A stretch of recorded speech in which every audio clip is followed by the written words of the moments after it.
Welcome to the monthly meeting of the Knoxville-Knox County Planning Commission. I'm Tim Hill, Chair of the Planning Commission, and I'm conducting today's meeting.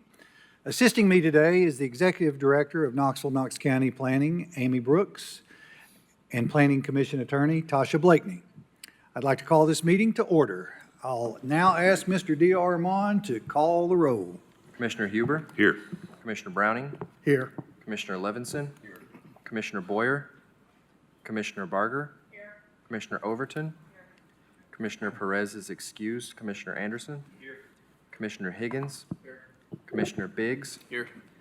Commissioner Daly is excused. Commissioner Gill? Here.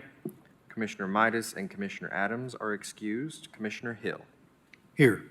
That's 10 present, sir. Thank you, Mr. D. Armand. Participating today are planning commissioners as well as planning staff and various representatives of city and county agencies.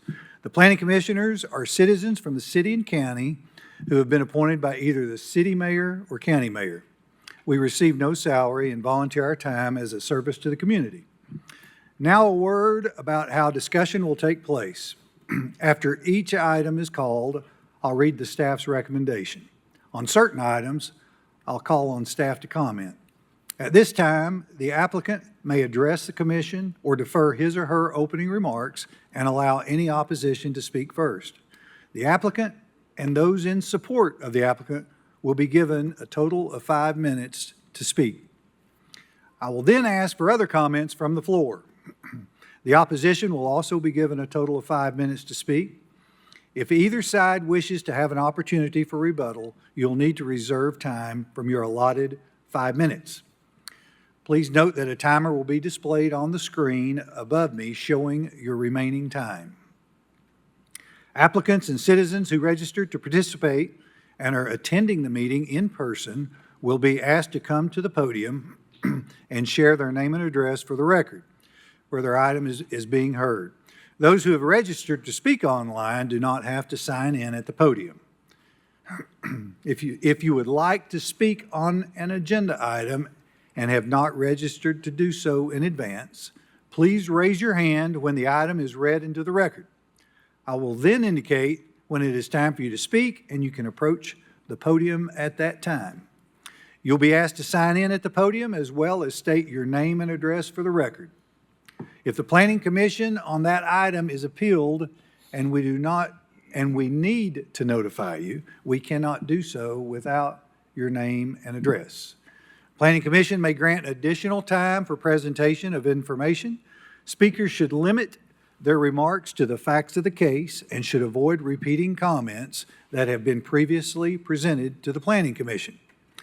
Because of the number of items we have before us, groups in favor or opposed to an item have been asked to appoint a spokesperson to represent them.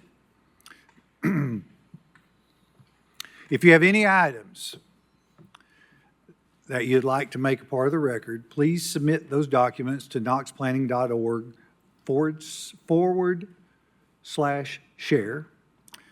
Please identify the file number and meeting date in your submittal, or you can simply hand them off to staff. I hope all of you have reviewed the agenda package from today's planning website. In addition to the agenda, there is information on the website related to how today's meeting will be conducted, as well as correspondence on individual cases.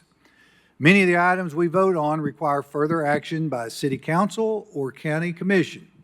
For matters that are forwarded to the City Council for final action, the applicant or their representative should be present at the meeting at which the request will be considered. For matters forwarded to County Commission for final action, particularly rezoning requests, the applicant or their representative must, and I repeat, must, be present at the meeting at which the request will be considered, or the case will, at minimum, be postponed. Applicants will be notified of the meeting date. If you have any questions regarding the meeting date or process, you may contact planning staff. Today's meeting will be conducted in the order of the agenda. Please stand as you are able as Vice Chair Huber leads us in the invocation and Pledge of Allegiance.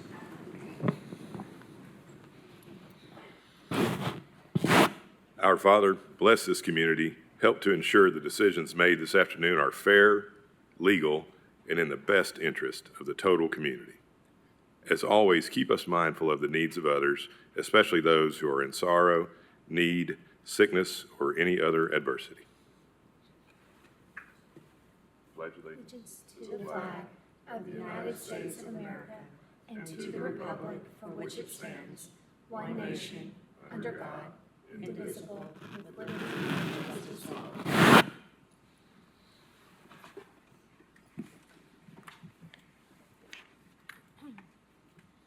I didn't hear an amen over there. I still in prayer. Oh, okay.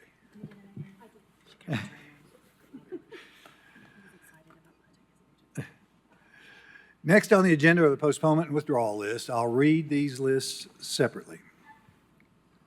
Under automatic postponements, we have item 13, Tiger Ventures LLC. Item 16, Tyler Stinnett. Under automatic withdrawals, we have item 6, Stephen Clare, 1222 Development. Did we have anything else? Item 31, we have Benjamin C. Mullins. Item 41, we have Lantern Park. Under 30-day postponements, we have item 21, final plat of Duncan Farms subdivision. Item 28, Thomas Brandon. Item 29, Dwayne Hicks. Item 30, Justin Ford. Are there any other requests for 30-day postponements? We have one by Director Brooks. So we have received a request from the applicant for item number 576825UR. It's currently marked with a T. On the table list, they have requested a 30-day postponement.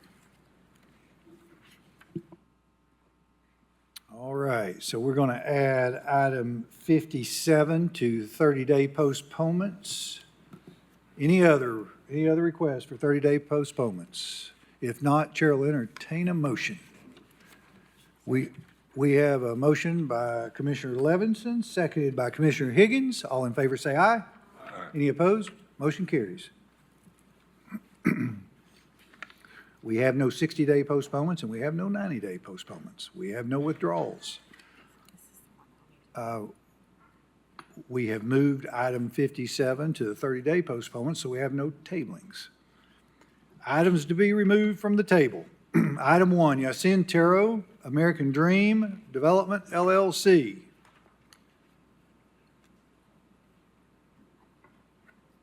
Chair will entertain a motion. So moved.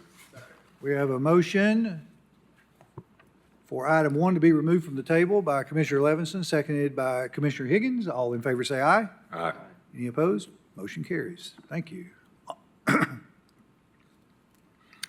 Next on the agenda is the consent list, which is composed of items marked with a C. These items are considered non-controversial and are voted on all at once in order to save time. Items are listed in the order they appear on the agenda. Please listen carefully. Once an item is approved as part of the consent list, there will be no further discussion on it. So once it's voted on as part of the consent list, there will be no further discussion on it. Item 2, approval of the June 12, 2025 agenda. Item 3, approval of May 8, 2025 minutes. Item 5, final plat of the High Line at Washington Pike, Phase 2, Unit 3. Item 9, Forest Village. Item 10, Shalish Patel, the 9 Group. Item 11, Conglomco. Item 12, Jason Jefferson. Item 14, Brian Pitcher.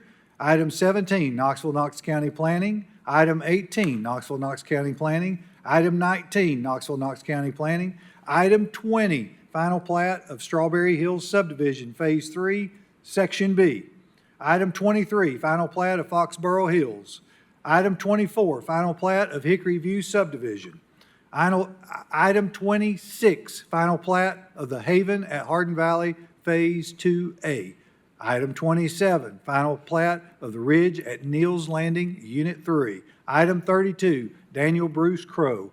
Item 33, John Julies. Item 34, Niels Hay. Yes. You have what?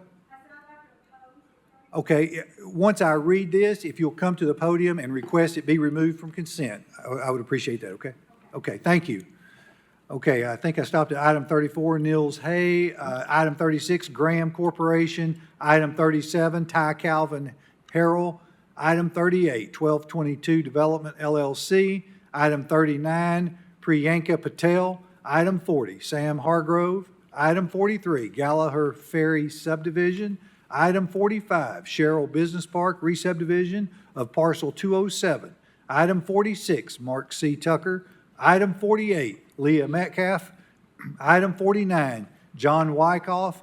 Item 50, Jeffrey and Vanessa Spinard. Item 52, Connor Kelly. Item 53, King Properties and Development, LLC. Item 54, Gregory S. Campbell. Item 55, Land Development Solutions. Item 56, Green River Holdings. Item 58, Derek Hahn. Item 59, Belltown. Item 60, Daniel A. Sanders. Are there any requests to remove an item from the consent list? If you'll please come to the podium. And I'll invite any others that want to remove from the consent list, if you'll please come to the podium.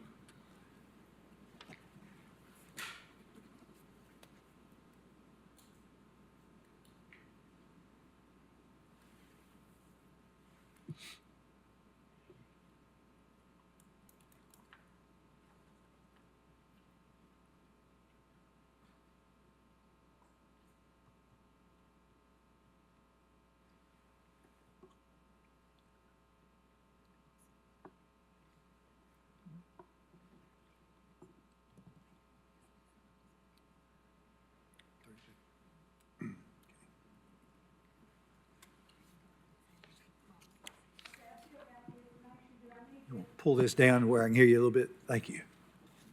There's a button that needs to be pressed. Oh, Which- okay. Which item? Okay, my name is Tammy Cox, and I live at 4965 East Emory Road, which is about 3 houses down Yes, from if you'll tell me the case number, then when it hits the moment in the agenda, we'll talk about it, and we'll let you speak on it. Oh, okay. Do you know which, was it item 34? Is that what you said? 34C is 34, what- okay. When we get to it, we'll call on you to speak. Okay, thank you. Thank you.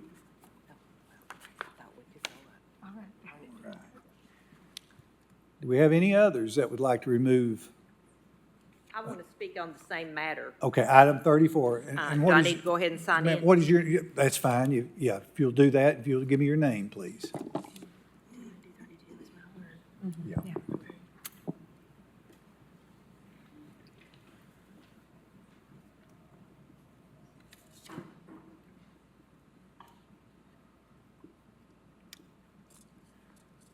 And while we're writing, I think I have a request from staff to remove item 32. Is that right, Director Brooks? That's correct. We've had someone sign up to speak. Okay, so we're going to remove 32 and 34.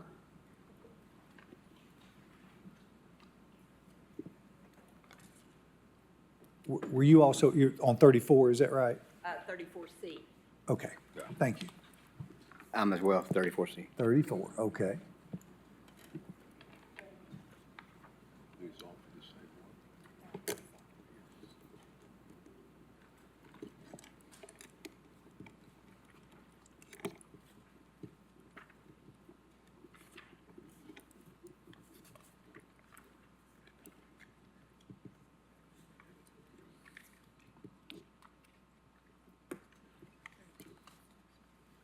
He's gonna get me a slip sheet.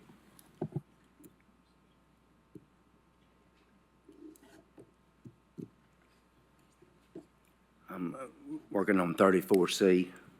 All right, thank you. Any others? Last call. Okay. So we have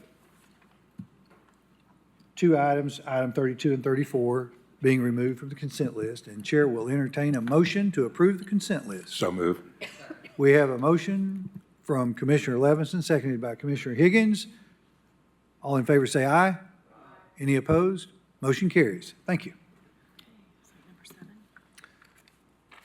Start with agenda item 7. The applicant, Reginald Bell, location, north side of Boyd's Bridge Pike, east side of Andes Road, 13.09 acres. Present plan and zoning designation is low-density residential, hillside protection, RN1, and hillside protection overlay. Proposed plan designation is medium-density residential, hillside protection. Existing land use, agriculture, forestry, and vacant land.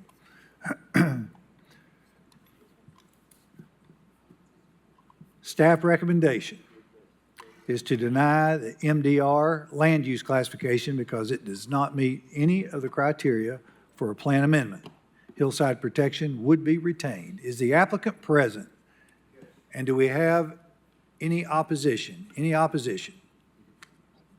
Seeing no opposition, if the applicant would like to speak, you're free to do so. If you'll give your name and address at the podium, please.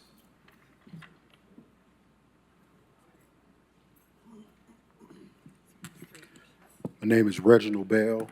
My address is 1348 Pale Moss Way. Thank you. You may proceed with your comments if you so choose. Okay, we're proposing to meet a need for the missing middle in that area. We're more concerned about the disinvestment of that area, which will continue to decline if a significant investment isn't made in that area in order to bring the area out of a more low-income state. All right.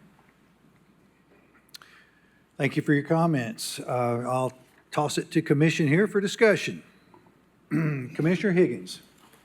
Definitely want to hear other people's thoughts, but I noticed one of the conditions is trends in development and for a plan amendment like this. And I think the staff report mentions that the area has remained as it is for several decades. And I think that part of the concern that I have, and to the applicant's point, is that the area, I think, could really benefit from increased dwelling units here, and especially from a economic standpoint. And it's right on I don't know if this is a minor or a major collector, but it's on a major road for sure, and just in an area that I think that, again, to the applicant's point, could really benefit from more development. So I'm curious to hear what other people think, but right off the bat, my initial look at it is that maybe there is some justification for a MDR switch.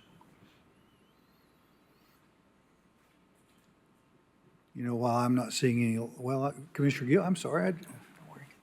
Go ahead. Thank you.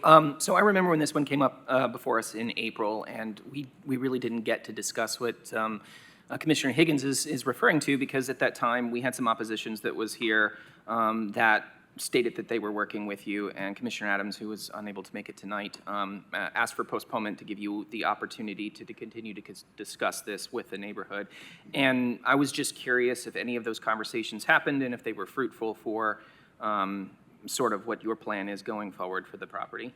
Yes, we've had an additional meeting with them, but we were not able to come up with something that was viable for us and them. Thank you. Commissioner Overton.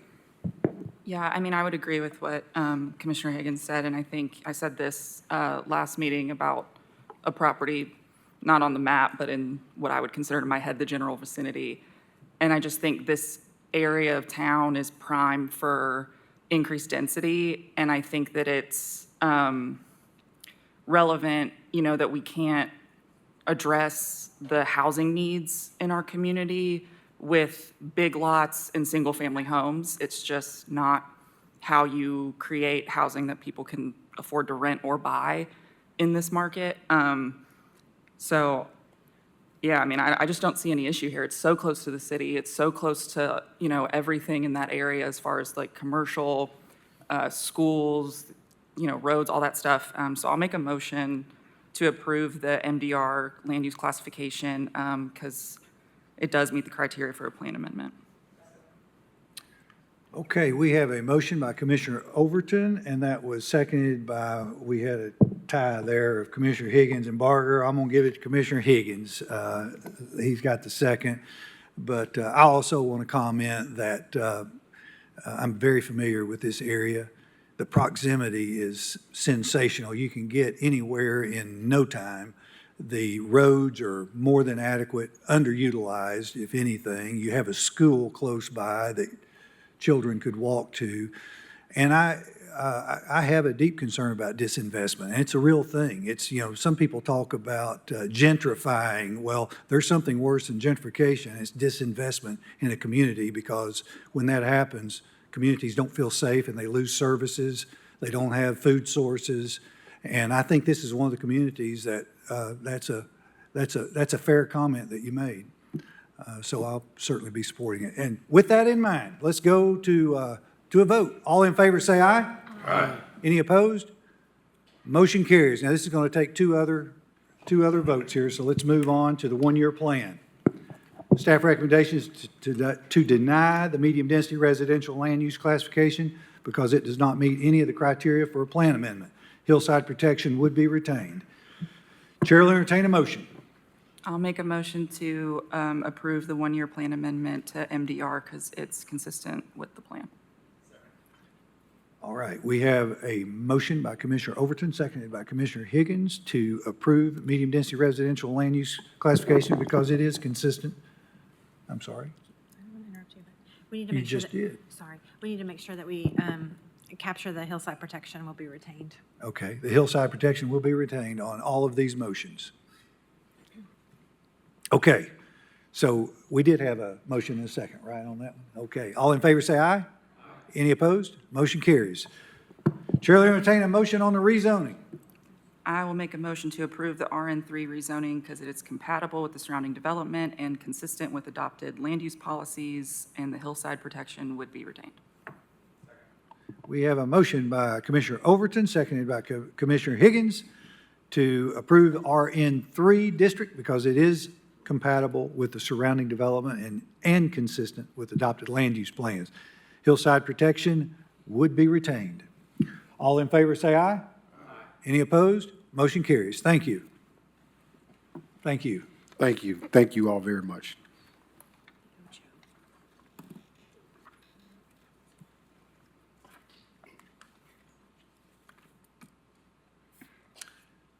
On to agenda item 8. Applicant is Knoxville Real Estate Management, LLC. Location, south side of Keck Road, northeast of Lacey Road, 1.38 acres. Present zoning is general agricultural or hillside protection overlay. Zoning requested is RN1 and hillside protection overlay. Existing land use, agricultural, forestry, and vacant land. This will require one motion. Staff recommendation, deny the RN1 district because there have been no changing conditions in the area to support more residential intensity. Is the applicant present? We do have the applicant before us. Do we have any opposition? Any opposition? Seeing no opposition, if the applicant would like to state your name, address, and any comments you'd like to make. My name is Javante Cotner, 3901 Ashford Highway.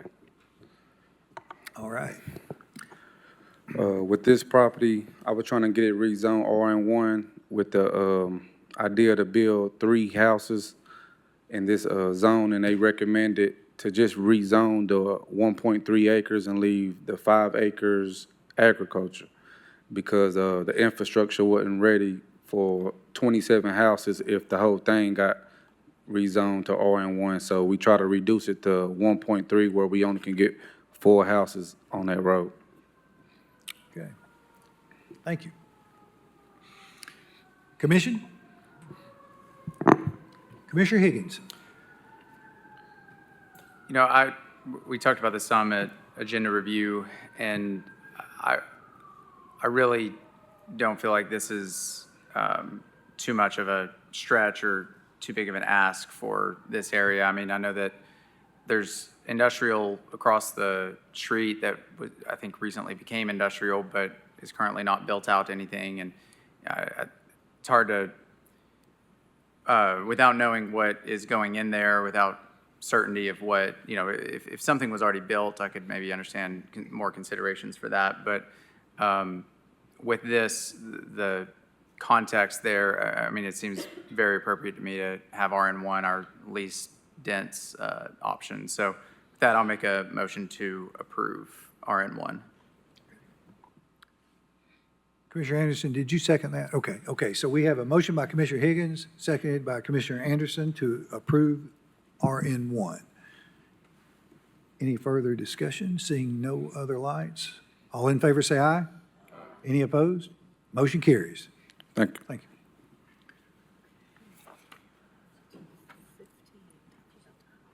All right. Okay, agenda item 15, applicant Robert Sullivan, Taco Bell of America LLC. Location, southwest corner of the intersection of Kingston Pike, Agnes Road, .94 acres. Zoning, CG1, existing land use, public land, commercial. Proposed use, drive-through eating and drinking establishment. Staff recommendation is to approve the request for a drive-through facility in the CG1 zoning district, subject to the 10 noted conditions. Is the applicant present? We do have the applicant before us, and do we have any opposition? Any opposition? You may approach the podium, please, if you'll state your name and address. Any comments you'd like to make? Good afternoon. I'm Sarah Dowling with the GPD Group. We are Taco Bell's architect and engineer for this project. Today I'm joined with Taco Bell and the property owner as well. We're here today to discuss a special use request for the drive-through for proposed Taco Bell restaurant at 5900 and 5902 Kingston Pike. As the board is aware, Taco Bell has been looking for an additional restaurant location in this area for some time. Their intent is to better serve as a partner to the community. Taco Bell is proposing to build a 2,105 square foot restaurant with a patio and drive-through. There will be 18 indoor seats and 12 patio seats. The drive-through lane will have 7 proposed stacking spaces. There are 18 proposed parking spaces and 2 proposed retaining walls. The existing retaining wall will be replaced by a new retaining wall. The new retaining wall will be set back from the sidewalk to allow for landscaping in front of the decorative wall. A bus stop pad will be added in front of the new retaining wall, which is currently not existing. These improvements will provide a better pedestrian corridor than what currently exists. Taco Bell is proposing 2 on-site driveways. Taco Bell has agreed to replace the existing full-access driveway onto Kingston Pike to a full-in and ride-out only. They'll be proposing full access onto Agnes Road. The Bearden Christian Cemetery is located in the southwest corner of the property. Taco Bell and the property owner are committed to adhere to all Tennessee state laws and will treat the cemetery with the utmost respect. In its current condition, the cemetery does not have a defined programming. We will be adding a decorative fence, dedicated parking, and sidewalk access to the cemetery, which will be improvements on the existing condition. Taco Bell has accepted all the conditions proposed by planning staff. Thank you for your time, and we're here if you have any questions. Thank you. Commission. Commissioner Gill. I don't know why I'm having so much difficulty seeing your light. It is all good. I'm in a different spot, that's why, so. I still don't have the habit of looking at our new technology here, so. Well, thank you. So, as a couple of comments, I do remember when this lot came up for rezoning, I guess it was last year sometime, and it was CG3. We had a long conversation about why we needed to downzone it to CG1. There was some talk about design standards, and there was an interesting conversation that came up at the time about how design standards or the CG district may not be compatible directly with the Kingston Pike corridor that we have through here, as well as some of the amenities that we have for sidewalks, and all that was a wonderful conversation. So as this comes back again in front of me, we did have City Council did pass design guidelines that now apply to CG1, and so those are on the table for here, which I understand that planning says that they meet that. My concerns, a couple of concerns that I have on that is that, CG in general is supposed to be a pedestrian-oriented design guidelines. It says it multiple times within the guidelines of what the spirit of this is, and drive-throughs are a special use. And I have no opposition for a Taco Bell, particularly at this location at Kingston Pike. I think that that's an appropriate place for a drive-through facility, specifically with the amount of traffic that comes through here. I have no issue with a Taco Bell being here. What my concern is with this site plan that we have in place before us is I cannot see how this is pedestrian-oriented in any way. It's 35 feet from, or 32 feet back from Kingston Pike with an 8-foot retaining wall that blocks there. There's no entrance at all on that side. I do the math really quick, but it's more than 20 feet back from Agnes Road as well. If you're a pedestrian coming off, not saying that that is the likelihood at this moment, but if you were a pedestrian trying to enter this facility, you could not enter from Agnes Road at all. You would have, without crossing through an active drive-through, in order to come in it from the front from Kingston Pike, which is supposed to be where the building mass is situated. It's showing its skinny side to that. There is a pathway that allows it to access that as a pedestrian. It wraps up and around through the retaining wall, and you have to cross the parking lot in order to get to the entrances. It just, for me, it seems like there is a better layout for this that helps preserve the use case for a drive-through and entrances and exits, as well as puts the building mass forward into the site, closer to the road surface, or to the main road, and provides a little bit more of a facade for pedestrian access. I recognize fully that the argument could be made that this particular stretch of Kingston Pike is not exactly pedestrian friendly as it is. My concern is that that's always the argument when we have this. Every time a CG comes up, there was a car wash at a particular location. We had the same conversation, and the answer was, well, it's fine here, even though it's completely auto-centric in business, to allow it, because who's walking over here? And it's like, well, that's every single CG lot that we find. There's no point in having CG, and everything needs to be CH. So I'm not in support of the site plan as it is, just because I do not feel that it meets the spirit of what a CG is. Either we needed to rezone this to CH and just admit to ourselves that in these areas that have already been primarily used by cars, that this was primarily what it's going to be used for in the future. It wouldn't even need to come to us at that point, because a drive-through is well out by right at that point. The fact that we continually have these CGs come up before us with auto-centric businesses who then use the architects did a great job. I just feel like it is a traditional Taco Bell that would have been on Kingston Pike 10 years ago, and it's the one that we're trying to shoehorn into the zoning now. And we keep making the excuse, hey, it's not pedestrian friendly today, so therefore it doesn't actually harm anybody to go ahead and go through that. At what point do we take a stand and say, hey, if you're going to design for this zone, you need to be pedestrian focused from the beginning, and kind of put that to rest. That's my comment.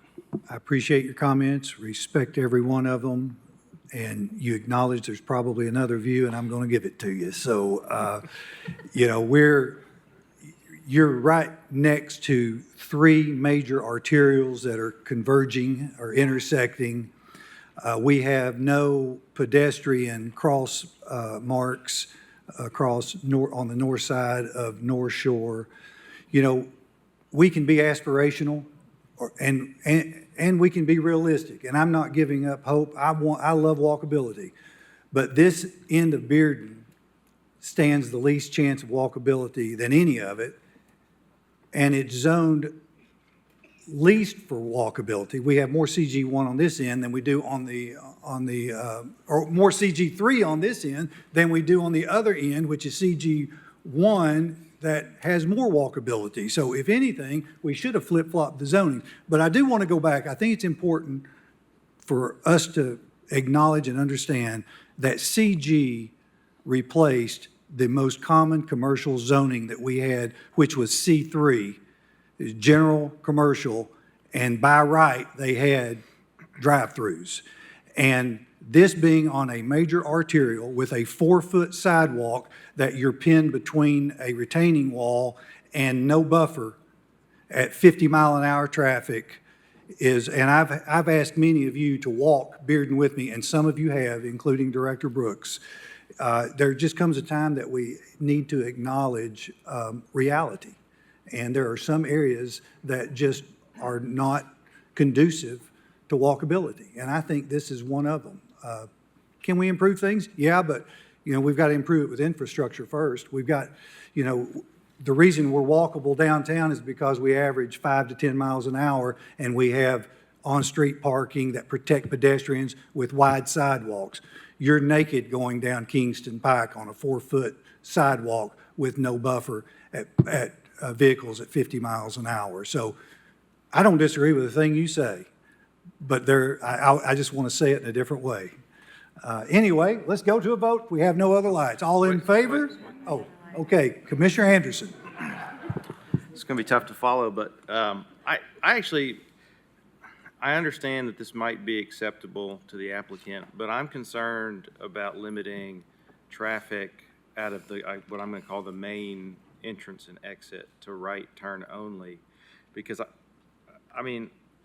when I drive that, Agnes is not an easy road to turn in and out of, and I feel like there's going to be more traffic that might be blocking that center turn lane there than there would be down further how it was originally designed. And I know several of us frequent that area. I'm just curious if anybody else shares my thoughts. Commissioner Overton.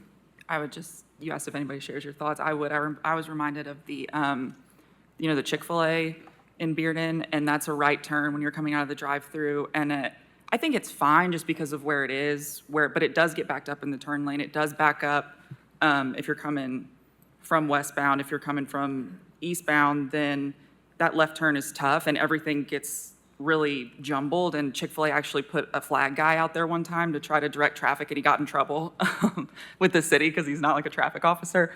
That's a side note. Anyway, I think that considered is a good example of what might happen here, to Commissioner Anderson's point. And I think if this happens here at this intersection, to Commissioner Hill's point, that's going to be a way bigger traffic concern than it happening down, closer to town in Bearden. I don't think I'm qualified to tell anybody how to do their plan, but I see the traffic concern in terms of things backing up with the right hand only. I also see the concern of trying to let people turn left there too, so I really don't know what to do. Commissioner Higgins. With those comments, I agree in I guess practice in a way in how I would imagine accessing it and how I would want to leave the parking lot. I think the concern with the left turn out is more that of safety with the intersection that's across the street. And I feel like at the agenda review, there was a mention of TDOT requirements with that. Is that true? Their proposed driveway technically meets the TDOT standard for separation to allow a left-hand turn out. It's just planning and city staff felt that it was a very congested and still a safety issue allowing the left turn out. So that's why we recommended the condition. Okay. But I know that having hit that intersection going west, it backs up all the way to Agnes here. So I don't personally see an issue with the restriction there, just because I do imagine potentially more accidents related to that, whereas Agnes being an existing street with the kind of infrastructure already set up for that left turn lane seems pretty appropriate. But my thoughts. I don't disagree in theory. When I drive that, especially if it's, I was going to say it rush hour, but honestly, that intersection is pretty much rush hour constantly. I think that you have an issue with people trying to leave the food city and turn left out onto Kingston Pike, and they're usually trying to sneak out between cars that are just giving them barely enough room. And if you compound somebody trying to turn left back out onto Kingston Pike from Agnes, I really think that's a worse, I'm not saying either's a good, but I think that's a worse scenario than trying to turn left out of the main entrance, because I realize that it's close to the intersection with, I guess it's Bearden Road, but I think the visibility is better there, and it'd be less likely of having somebody hit head-on coming out from the opposite side of the road. But again, if the applicant doesn't care, so be it. Let's ask the applicant. So we submitted the full drive-through but also submitted a traffic study, and with staff's recommendation and and everybody reviewed it with the county, they recommended to limit to a ride-out. So as long as we have the full access to take a left at Agnes Road, Taco Bell's comfortable with the restriction.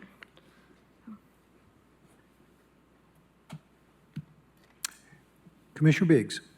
Wanted to make a comment in support of Commissioner Gill's earlier comment, and I don't think this is the hill I'm trying to die on here, but from an aspirational zoning standpoint, I think to some extent, like all zoning is aspirational. It's what we want to see developed, and so I do think at some point we are going to have to make a choice about when we are enforcing pedestrian access that is aligned with what the zone is intended for. And I definitely appreciate your comment. I don't think it would be pleasant to take a stroll down Kingston Pike at that section. I think, unfortunately, though, the way that we've seen infrastructure develop, it usually follows demand from people. And so until we have, pedestrian-oriented buildings that attract more pedestrians, at that point in time, I think there would be a case to say, hey, we need to improve infrastructure to support that use. And I think if we're waiting on the infrastructure to come in place first to, later start requiring site plans to adhere to a more pedestrian-oriented form, I'm afraid we're never going to get there, I guess. So just wanted to make that case. Again, I don't think this is the property and the plan that, we need to put that stake in the ground on, but I do think it needs to probably occur sooner rather than later somewhere. Any other, Commissioner Browning? Has there been a motion? No. Okay. Well, it's up to me. I personally felt like the Taco Bell should have been the original place down there close to Bearden High School. But kudos to the developer for not quitting on this. And, if Taco Bell is good with it, I'm good with it. So I would like it to make a motion to approve the request for a drive-through facility in the CG1 zoning district, subject to the 10 conditions. Second. All right, Commissioner Browning has made a motion to approve per staff recommendation, subject to those 10 noted conditions, and that was seconded by Commissioner Levinson. And I see no other lights. All in favor, say aye. Any opposed? We have one no. Motion carries. Thank you.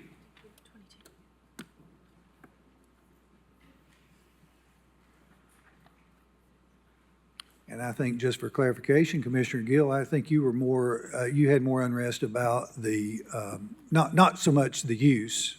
No, I'm happy. This is purely to be consistent with my own beliefs on CG1. I look forward to seeing a Taco Bell there. I don't have an issue with it being a Taco Bell. I would like to see site plans continue to adhere to the spirit, that's all. All right, agenda item 22. Re-subdivision of lots from a survey from James Doyle, for James Doyle. Applicant developer Marvin Kelly. Location, eastern terminus of Doyle Lane, east side of Allwood Lane, 1.57 acres. Number of lots, 1. Zoning is agriculture. Variance is required. Allow the re-subdivision plat to be accepted without surveying the remaining portion of the parcel 143-11002 to the north. Staff recommendation, and this will require 2 motions. First motion regarding the variance is to approve the variance for plat approval without the benefit of a survey for the remaining portion of the parcel 143-11002 to the north, based on the noted items to evidence hardship. which I will not read, but it is in the record, the written record. Motion 2, related to the final plat, is approve the re-subdivision plat to create a single lot in the A district. Is the applicant present? The applicant present. Do we have any opposition? We have no applicant, we have no opposition. Commission, Commissioner Higgins. Motion to approve per staff's recommendation. Second. We have a motion to approve the variance. Motion 1 by Commissioner Higgins, seconded by Commissioner Barger. All in favor say aye. Any opposed? Motion carries. Chair will entertain a motion on the final plat. Motion to approve per staff's recommendation. Second. We have a motion by Commissioner Higgins, seconded by Commissioner Barger, to approve the re-subdivision plat to create a single lot in the A district. All in favor say aye. Any opposed? Motion carries. Thank you. Agenda item 25. Final plat of the Foundry subdivision. Applicant developer Ryan Lynch. Location east side of Marietta Church Road, south of Hardin Valley Road. 16.41 acres, 27 lots. Zoning is planned residential with up to 2 dwelling units per acre, planned residential with up to 3 dwelling units per acre. There will be variance required. Request for plat approval without the benefit of a survey for the remainder of Lot 2 of the Long Homestead property. Variance from Section 2.13 of the subdivision regulations. This will require 2 motions. Motion 1, staff recommendation, approve the variance for plat approval without the benefit of a survey for the remaining portions of former Lot 2 based on the 3 noted evidences of hardship. Motion 2, related to final plat, approve the final plat for 27 lots in the planned residential zone. Is the applicant present? The applicant present. Any opposition? Any opposition? All right. Commission? I have a question for staff. It might be in here. I was trying to read it. The approval without the benefit of the survey, I saw in the last one that it was related to them not owning the adjacent land. What's the, I guess, reason for not needing a survey for this one? It is the same reason. So a portion of the former Lot 2 was deeded to the northern parcel. And for this plat to survey that portion, they would need approval of another property owner.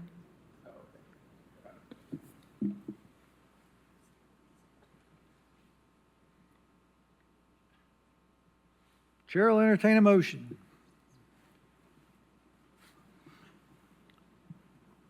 I move to approve the variance for the plat approval without the benefit of a survey for the remaining portions of former Lot 2 based upon the stated hardships.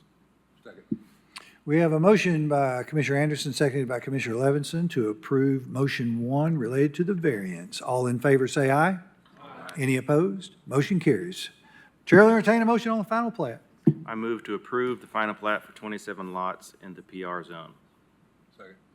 We have a motion by Commissioner Anderson, seconded by Commissioner Levinson, to approve the final plat for 27 lots in planned residential zone. All in favor say aye.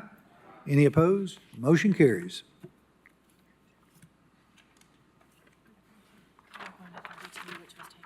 Okay, we will now hear item 32, which was removed from consent. The applicant, Nils Hay.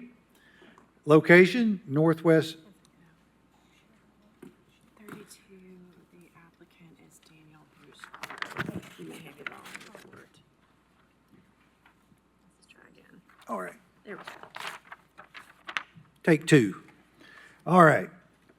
Applicant Daniel Bruce Crow, location northwest of Cunningham Road, northeast of Dry Gap Pike, .83 acres. Present zoning is agriculture. Zoning requested, low-density residential, existing land use, agricultural, forestry, vacant land, single-family residential. Staff recommendation, approve low-density residential zone because it is consistent with the Knox County Comprehensive Plan and surrounding development. Is the applicant present? Yes, David Harbin, 4334 Paper Mill Drive here in Knoxville. All right, and we do have some opposition. Would you like to proceed or defer?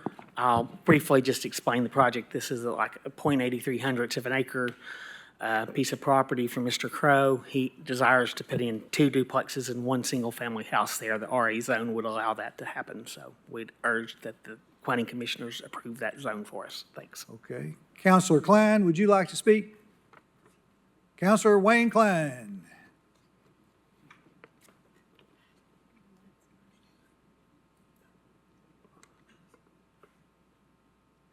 Thank you, Mr. Chair. Yes, sir. It was a mistake. I didn't sign up for this item.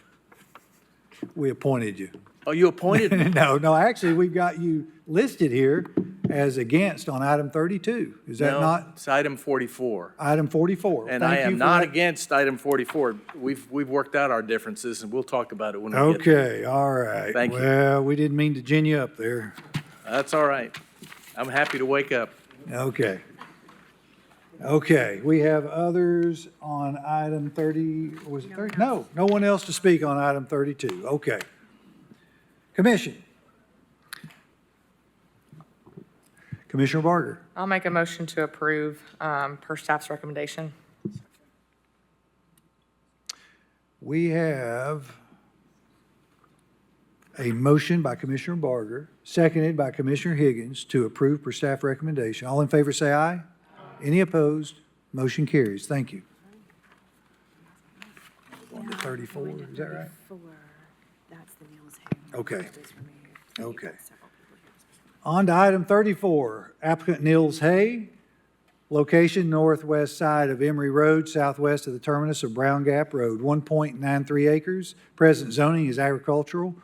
Zoning requested, low-density residential. Existing land use, rural residential. Staff recommendation, approve low-density residential zone because it is consistent with the Knox County Comprehensive Plan and surrounding development. Is the applicant with us? All right, we have, and I know we have opposition here, so do I have a list? Oh, I've got Ms. Tammy Cox. I think you wanted to speak on item 34, is that right? Let me ask the applicant if he wants to comment first, or do you want to wait on the opposition to speak? It doesn't matter to me. It's your call. I'd like to hear what they have. Okay, all right. Ms. Cox, would you like to speak?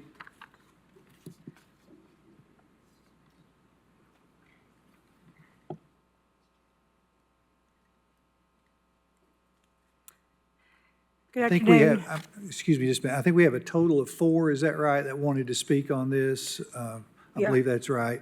Just, I ask you to be considerate that there are others that want to speak, and you may proceed. Okay, thank you. I live at 4965 East Emory Road. I'm about 3 houses down from where this development's going to be happening. Right across from my driveway is Brown Gap Road. It's an extremely dangerous road right through there. Time being from basically 3 in the afternoon to about 6:30, it's extremely hard for me to get out of my driveway.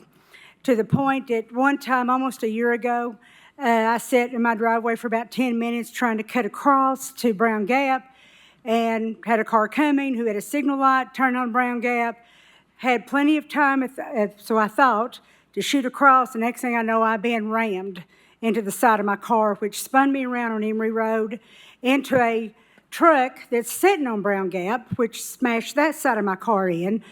So basically, I ended up and got my car totaled, just trying to get out of my driveway. So it is, I mean, the traffic there is horrendous. And now I understand on Brown Gap Road, there's a fairly large piece of property that is being developed. So we're going to have even, 3 times more vehicles coming out on Brown Gap, on to East Emory, and it's just an extremely dangerous road to be on. So I just wanted to make that, point across to let you all know, the property is very narrow anyway of why we need some housing just right there, right at which that development joins our property, the end of that property does. So we're pretty much affected, all the area around us. So I just wanted to bring that up. Okay, thank you for your comments. And I think we do have 3 others. Ma'am, would you like to speak now? My name's Marion Lawson. I live at 4932 East Emory Road. My parents bought that property back when I was about 6 or 7 years old, so that's basically 58 years ago. And my son owns the property now. My mother gave it to him when she passed away, but I'm living in the home. That's where I grew up. I cannot turn left out of my driveway for fear of accidents. As Ms. Cox said, there's frequent accidents there at Browns Gap and Emory once a week, probably. I always have to turn right, and given that, there's a lot of trees and such to my left. It's just not a good way to get out onto the road, and my concern is to have increased congestion. I don't agree with that. All right. Thank you for your comments. And I think we have two others. Well, my name is James Wise, with 4929 East Emory Road.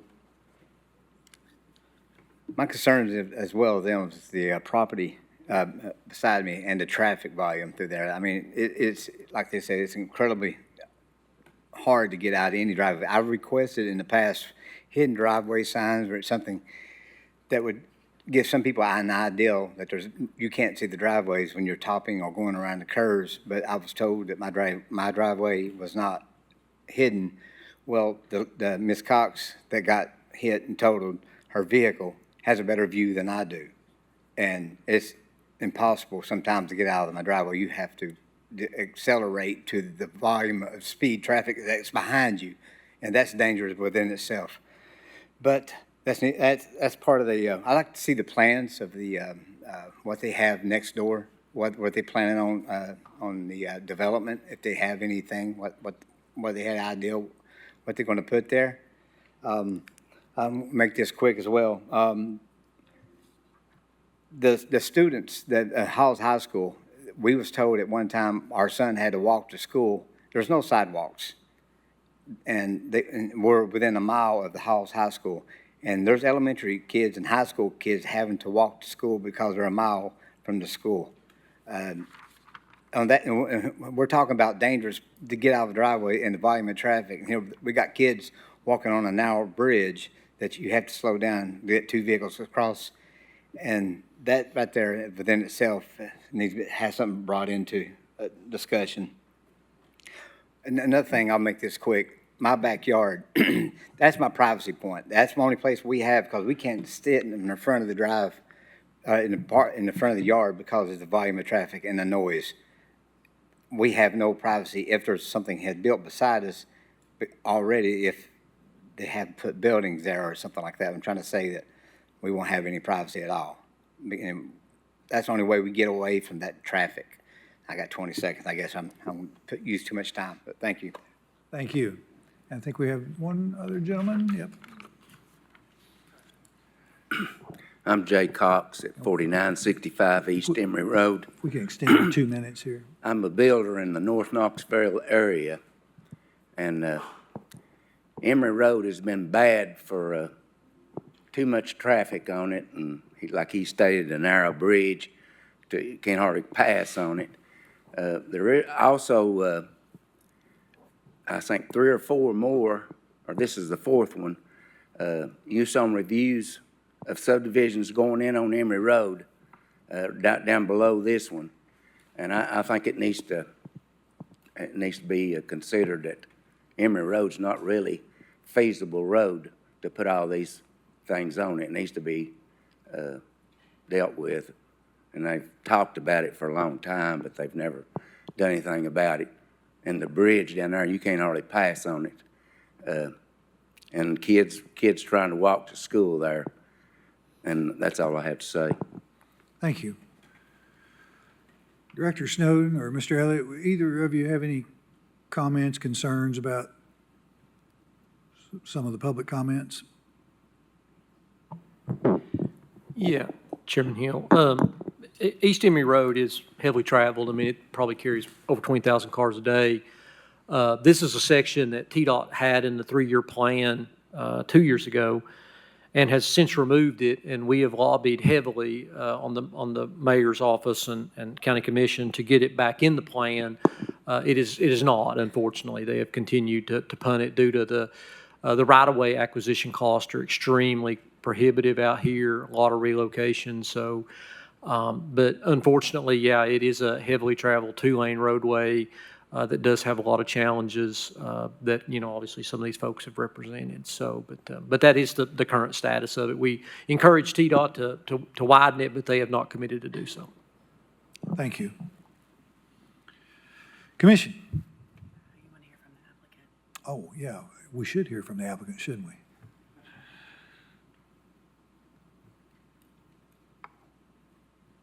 Thank you, Council.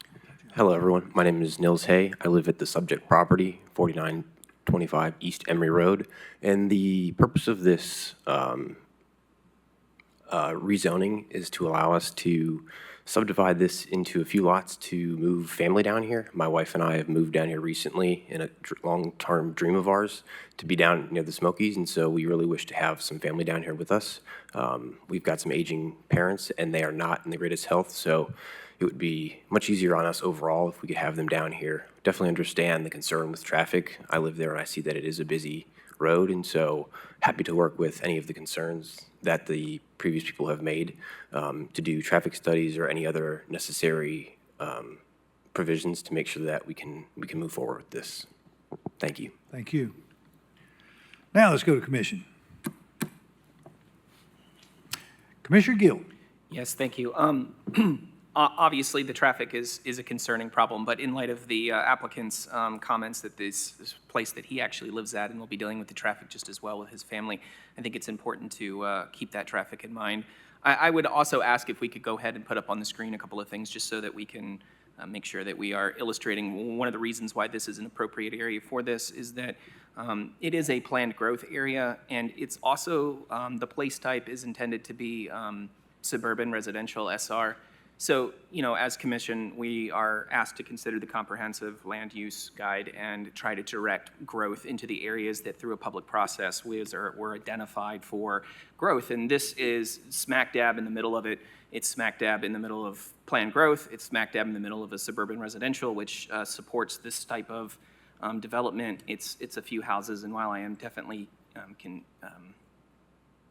sympathetic to the traffic concerns, I think that as a commission, it's important that we try to direct growth to the areas that were identified in a public process plan, and holding it back on account of a few extra cars being on there and a property owner not being able to live near his family, I think is a bridge too far. And so, and with that, I'd like to make a motion to approve per staff recommendations. We have a motion by Commissioner Gill, seconded by Commissioner Levinson to approve per staff recommendation. Make sure I have no other lights. I see no other lights. All in favor say aye. Any opposed? Motion carries. Thank you. On to agenda item 35, Jose Herrera, location south side of Byington Solway Road, west side of Coward Mill Road, 1.68 acres.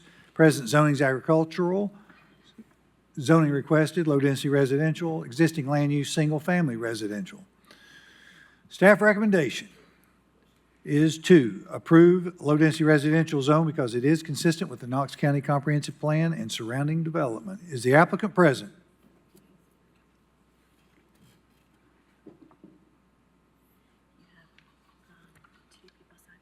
Hi.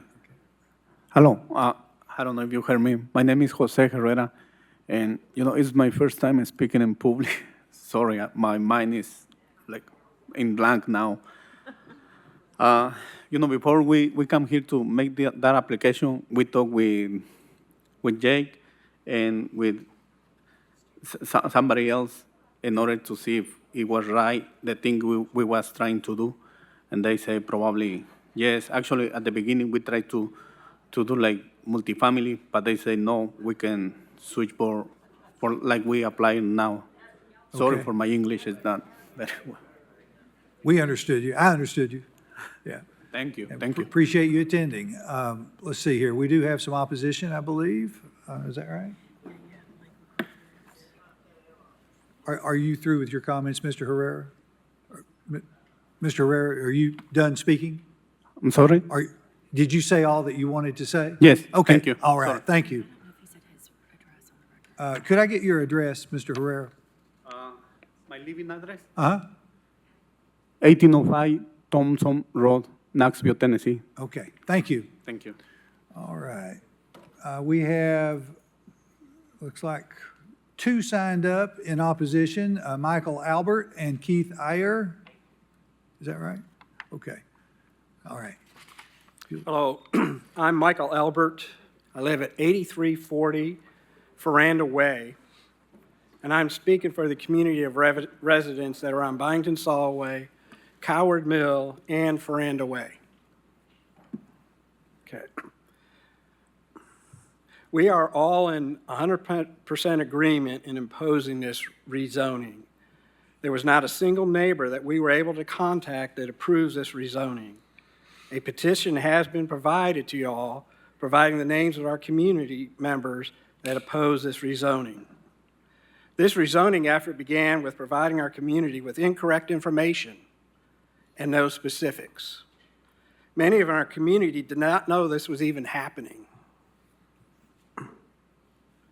until we went out and informed all of them. We are opposed to this rezoning based on the following. The rezoning of RA is incompatible with the current zoning of property in our community. Our community is isolated from the other properties of Carnes, as you can see on that figure up there, due to natural barriers that include Beaver Creek on two sides, which is a protected watershed for the county. Then there's a large hill that goes up, and just so y'all know, historically it's known as Skunk Hill.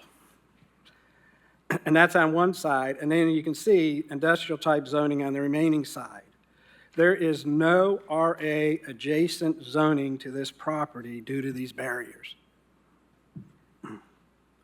RA zoning would effectively create a small RA zoning island surrounded by agricultural and industrial zone. RA zoning is incompatible with the lifestyle of the current residents. Most of us have a connection to the land, such as farming of crops, raising or owning horses, goats, cattle, chicken, small animals, and even bees. And even our person who's growing crops up there has recently been in a news segment highlighting his crops by local news media. Several of us have experienced or is currently experienced conflict between RA residents and agricultural residents due to RA property owners trying to impose their will on us by filing nuisance complaints. It took me several months to prove to the county that the state's Right to Farm Act protects us. One residential property owner is refusing to allow LCBU access to provide one or two of our residents with internet access. So these issues about nuisance complaints between RA zones and agricultural is very true. These complaints will become more frequent as new RA residents move into the area. Our community may be harmed financially due to nuisance complaints, eventually forcing people to give up their livelihood or even move. Our property values will decrease if multifamily housing is built on this property.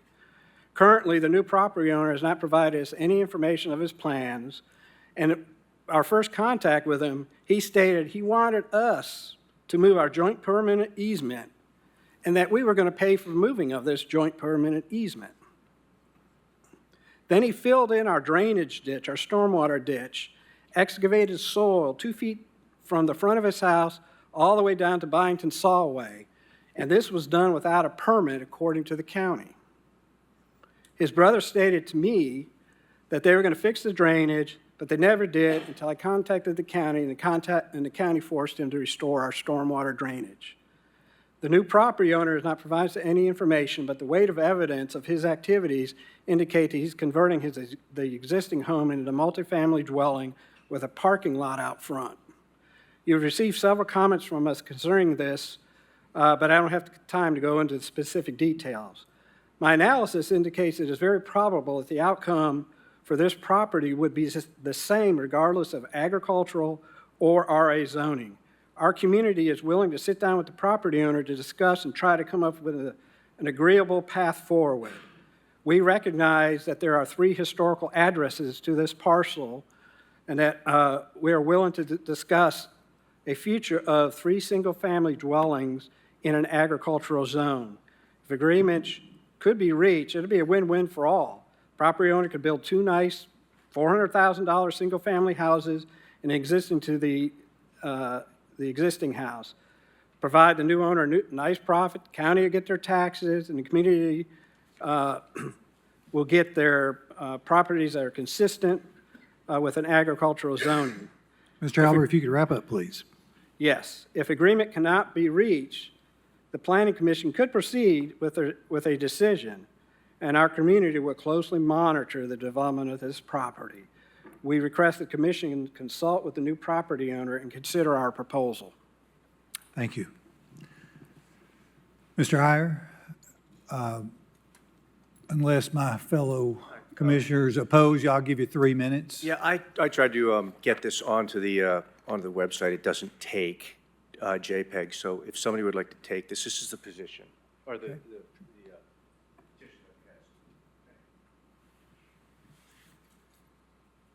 I'll try to remain brief. My name is Keith Iyer. Would you like me to sign in here? Please. Okay.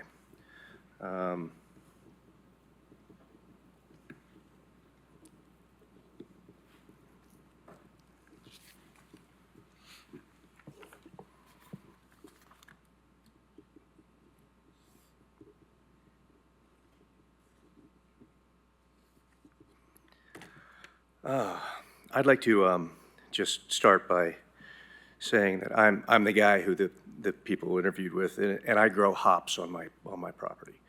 I also grow bees, and as an aside, bees can travel up to 5 miles for food and water, and any disruption in the environment causes a disruption in their hives.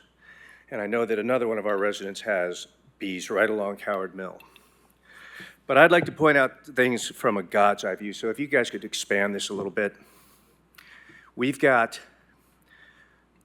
houses across Beaver Creek. We've got houses down on Coward Mill. At the end of Coward Mill, there's a sea of houses there. Across Hardin Valley Road, there are hundreds of heavy use or high use residential. Lovell Road has high use residential. Lots and lots of condos, townhomes, things like that. We have 40 houses on a 7-acre piece of property right next to the Veterans Home. I'd also like to point out that on the other side of Coward Mill, the area that's zoned as residential is actually cow pasture, and there are cows there, and Mr. Raby is an active farmer. To go along with all of these houses that are being built around us, we have Byington-Solway Road, which is a 2-lane rural road, not improved. Coward Mill is a 2-lane rural road with a 1-lane bridge going across Beaver Creek. Now, in all fairness, they are changing that, and they've shut Coward Mill Road down for the past 8 months, I think, and who knows when it's going to be opened up again. Chuck Jones, 2-lane rural road. Carnes Valley Road, in all fairness, is a very nice 2-lane road. Oak Ridge Highway, 2-lane road, and we'll call it improved out of the goodness of our hearts.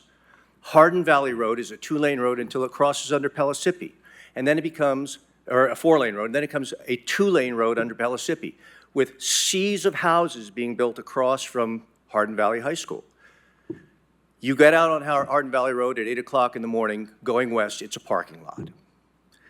The improvements that the county is trying to make in this area are not being followed by the infrastructure. And keep in mind that all of this building that's going on here is at the expense of agricultural land. We are losing our agricultural land in western Knox County, and it's only going to continue. And at some point, we're not going to have any farms at all. Thank you. Thank you for your comments. Let's see, I think that's all that had, oh, we have one more, okay.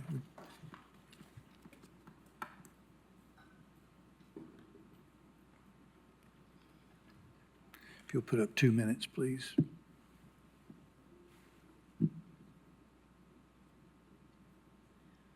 I am the other half of the gentleman who just spoke. I'm Karen Iyer. I live at 888440 Ferranda Way. Just to follow up with what my lovely husband just said, we have moved here 6 years ago. The large piece of property that you see to the left of the screen, yes, all of that. That is all of ours. And our house is over to the left, kind of in the woods. This is our forever home. I knew I'd start crying. I feel very passionate about this, and I've been very upset about it. We didn't find out long enough to even get the petition signed the way we'd like to have it signed. But everyone we could reach in the last couple of days is who's on that petition.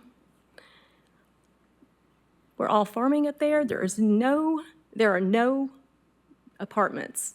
There are no duplexes.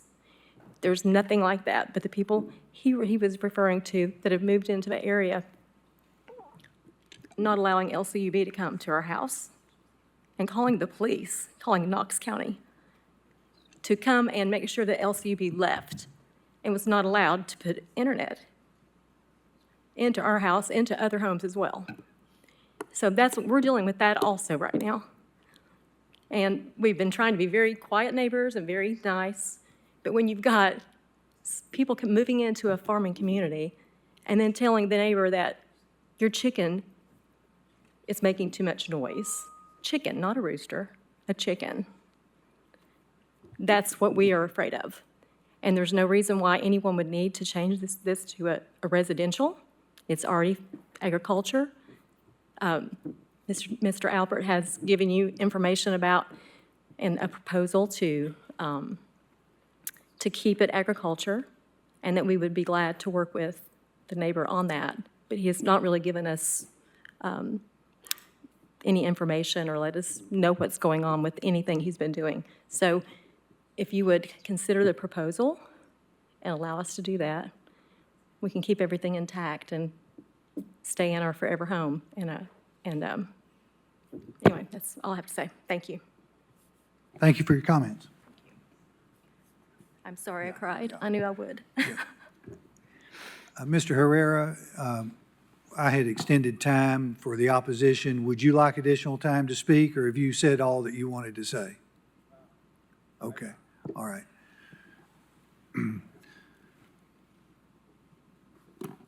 Jake, can you give us just a little explanation of the difference in RA and A? So let's kind of put this in context of what the possibilities are. Yeah, so when we were looking at this property, the original request was to rezone to PR up to 6 dwelling units per acre, but at our staff review of the request, we were in unison deciding that that would not be supported. So I discussed with Mr. Herrera that he intends to occupy the existing structure, the existing home on there, and put on some more residential units. With the current standing of the zoning on the property, they are not in compliance with the A zoning or with the future land use designation on the property. In the A zoning, there's a minimum lot size of 1 acre per structure. The small corner lot off of Coward Mill is only about a ½ acre.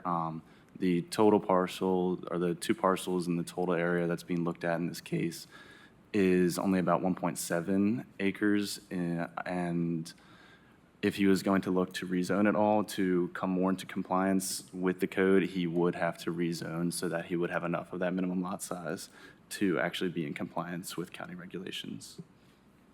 The minimum lot size for RA is 10,000 square feet. 10,000 square feet.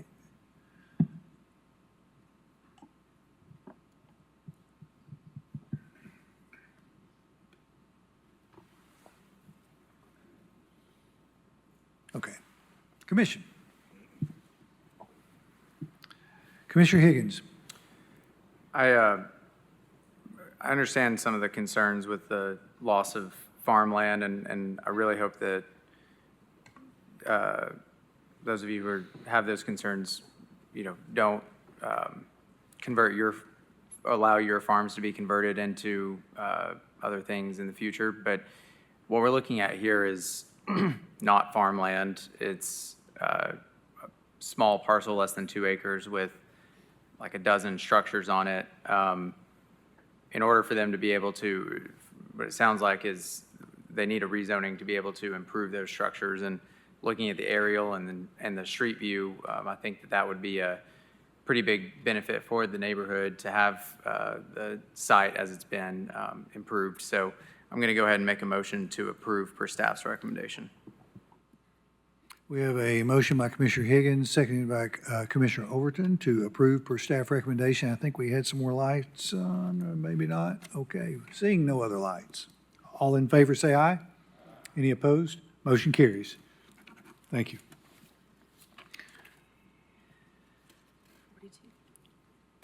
Next is agenda item 42, The Haven at Hardin Valley. Applicant developer is Safe Harbor Development, LLC. Location is south side of Couch Mill Road, west of Cascade View Drive. Approximate acreage, 46 acres. Zoning, planned residential, up to 3 dwelling units per acre. Existing land use, agriculture, forestry, and vacant land. Proposed use, adding 13 additional lots to an approved single-family residential neighborhood. Number of lots, 13. This will require,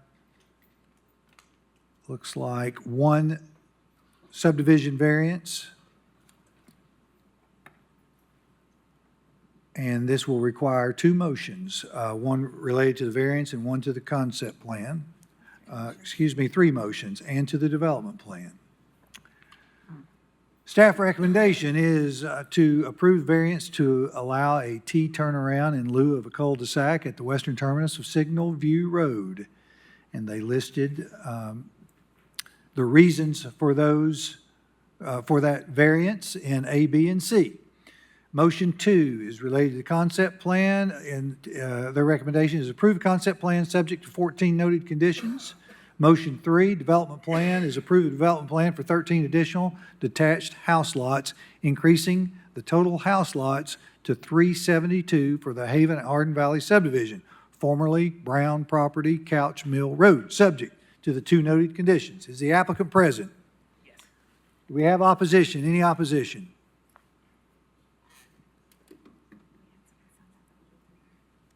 All right, seeing no opposition, Mr. Harbin, would you like to speak? Ask you to go ahead and approve the plan per the staff recommendation, please. Commission? Make a motion to approve per staff recommendation. Second. We have a motion by Vice Chair Huber, seconded by Commissioner Levinson, to approve the variance per staff recommendation. All in favor say aye. Aye. Any opposed? Motion carries. Chair will entertain a motion on the concept plan. Let's see here. Make a motion to approve the concept plan subject to 14 conditions. Second. We have a motion by Vice Chair Huber, seconded by Commissioner Levinson, to approve concept plan subject to the 14 noted conditions. All in favor say aye. Aye. Any opposed? Motion carries. Chair will entertain a motion on the development plan. Make a motion to approve the development plan for 13 additional detached house lots, increasing the total house lots to 372 for the Haven at Hardin Valley subdivision, subject to 2 conditions. Second. We have a motion by Vice Chair Huber, seconded by Commissioner Levinson, related to the development plan per staff to approve per staff recommendation. All in favor say aye. Any opposed? Motion carries. Thank you.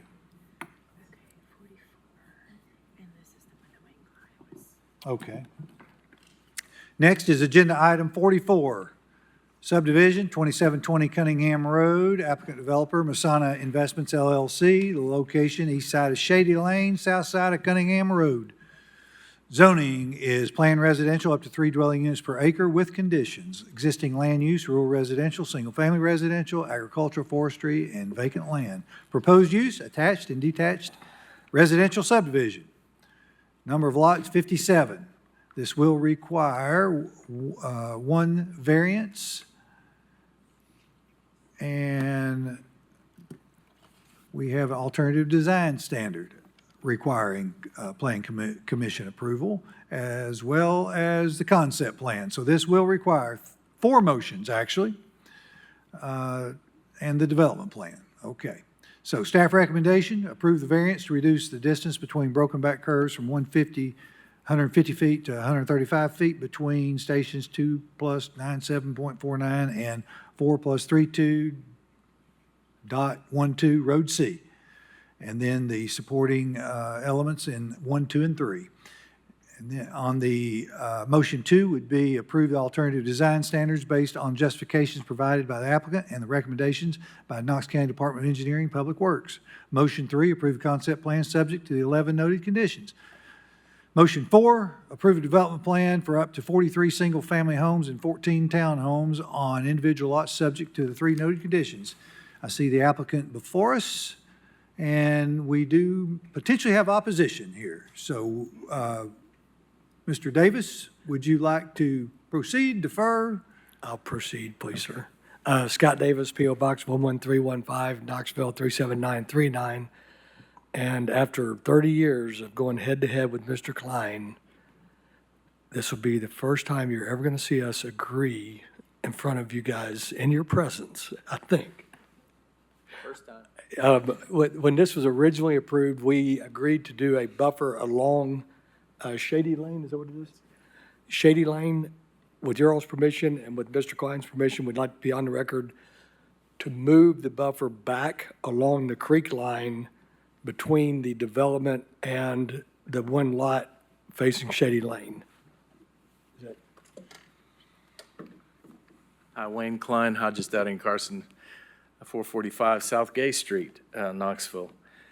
I represented originally the folks down Shady Lane, the homeowners association, and we came to terms, and you all approved a vegetation buffer right down Shady Lane so that we wouldn't have the development so close. And in the process of working through this, one of my clients is going to buy part of this property, and so we'd like to move that vegetation buffer to the other side of his property.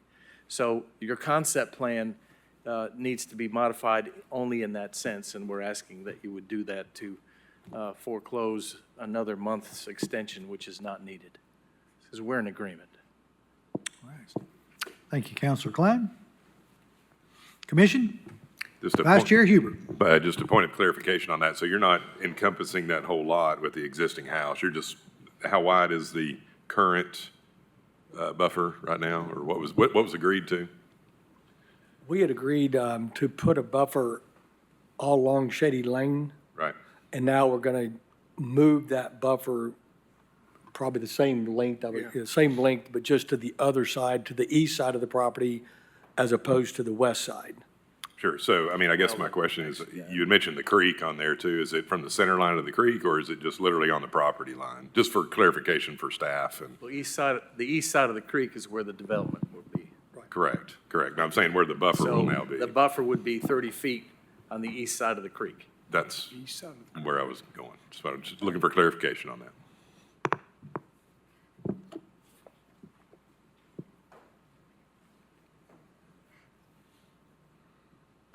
Chair will entertain a motion or open to comments. I'd like to make a motion What's that? to approve the variance to reduce the distance between broken back curves from 150 to 135 feet between stations 2 plus 97.49 and 4 plus 32.19 Road C, and as per staff recommendation. We have a motion to approve motion 1 related to the variance by Commissioner Levinson, seconded by Commissioner Barger. All in favor say aye. Any opposed? Motion carries. I'd like to make a motion that we approve the design standards based on the justification provided by the applicant and recommendation of Knox County Department of Engineering and Public Works. We have a motion by Commissioner Levinson, seconded by Commissioner Barger, to approve alternative design standards per staff recommendation and Knox County Department of Engineering and Public Works. All in favor say aye. Aye. Any opposed? Motion carries. Would I put in? Yes. On this motion about the creek, or is that already in the record? think we should add it as like a 12th condition, just to clarify it in the record to make sure everybody's on the same page. I approve the concept plan subject to 12 conditions, and the 12th being the relocation of the barrier closer to the creek. May I interject? I just have a question, I guess, for council. So if the condition for the buffer was placed by county commission at the rezoning, I don't believe we can alter that condition with a concept plan. However, our interpretation when we were looking at the site plan was that the existing vegetation along Shady Lane did meet that buffer requirement, and then the buffer along the creek further buffers in addition to that. So I just wanted to throw that out as a point of clarification. Discussion, feel free to correct me if I'm wrong. Mr. Elliott, please comment. Yes, and I have some concern also because the inner buffer of that stream will be do not disturb. The outer buffer, they can disturb and replant vegetation. So I don't mind moving the buffer, but I just want to, or the landscape buffer, but I want to make sure we're clear on where it goes and what the actual width of it would be. That there will be an existing 15 feet do not disturb, so is it 15 additional feet beyond that or 30 feet beyond the do not disturb inner buffer? And that kind of ties into part of what my question was earlier. Are we measuring it off of the center line of the stream or the property line? That was kind of what I was getting at earlier. And I'm okay with moving the buffer. I just want to make sure my staff is clear on how we enforce it.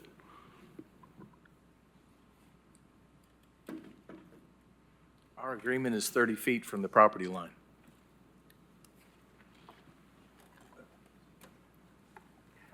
We can add 30 feet from the property line, but also outside the do not disturb. Correct. So we meet yes. all TDEC requirements. Yes, sir. And maybe the inner 15 can count towards the landscape buffer. Right, as long as we have to abide by TDEC regulations, and so we can't violate that. So outside, on the, let's see, the east side of the property, on our property, and then outside the do not disturb. Is that okay?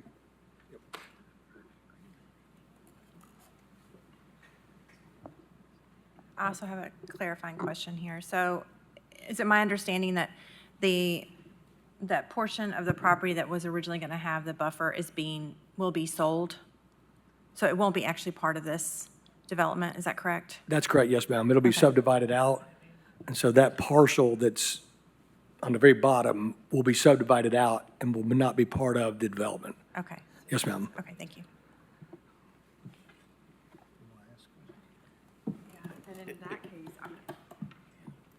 In that case, if it's going to be sold and it's not going to be part of the development, I question whether we need to include this agreement in the concept plan for approval. That's one of the, kind of a concern that I have. Question is, does it need to be in the concept plan, that condition?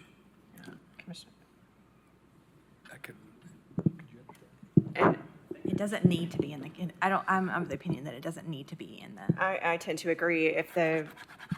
If that parcel is going to be sold and it's not going to be part of the development, then I'm not sure that it would be required to be included in one of the noted conditions. I think that It can be, but I'm not sure that it would be required. And I'm not entirely clear, Ms. Porcher, what your comment was about what county commission did.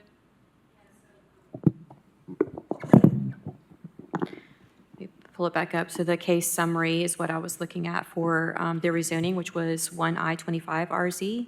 So they placed 3 conditions, county commission did, on the rezoning approval. The third states it's a 30-foot vegetated buffer shall be installed along Shady Lane.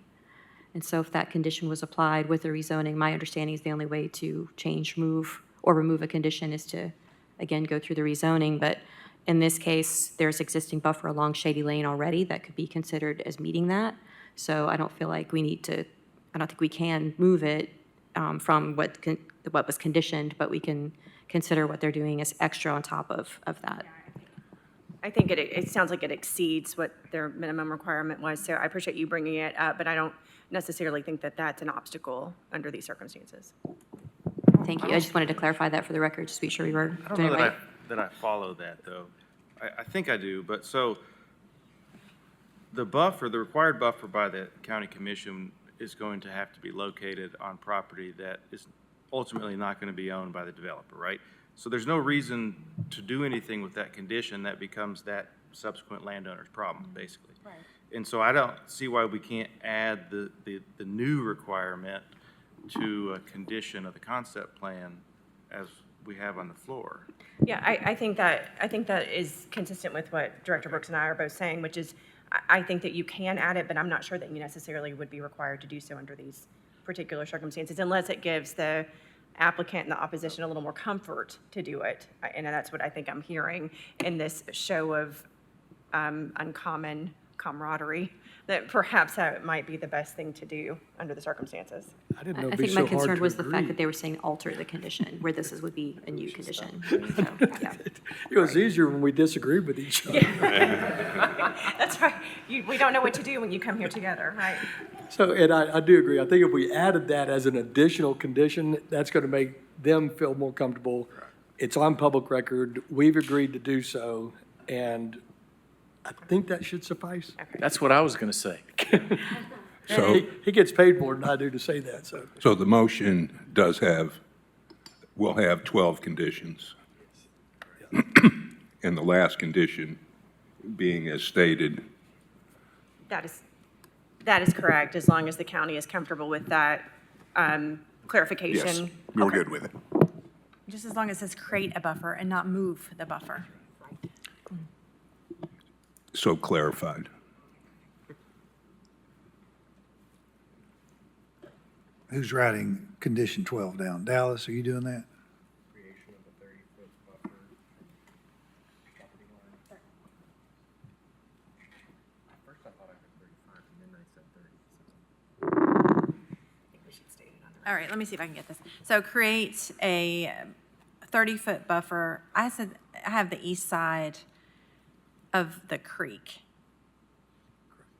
Is that correct? Mhm. From the property line.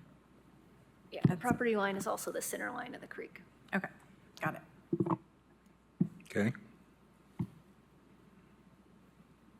Second.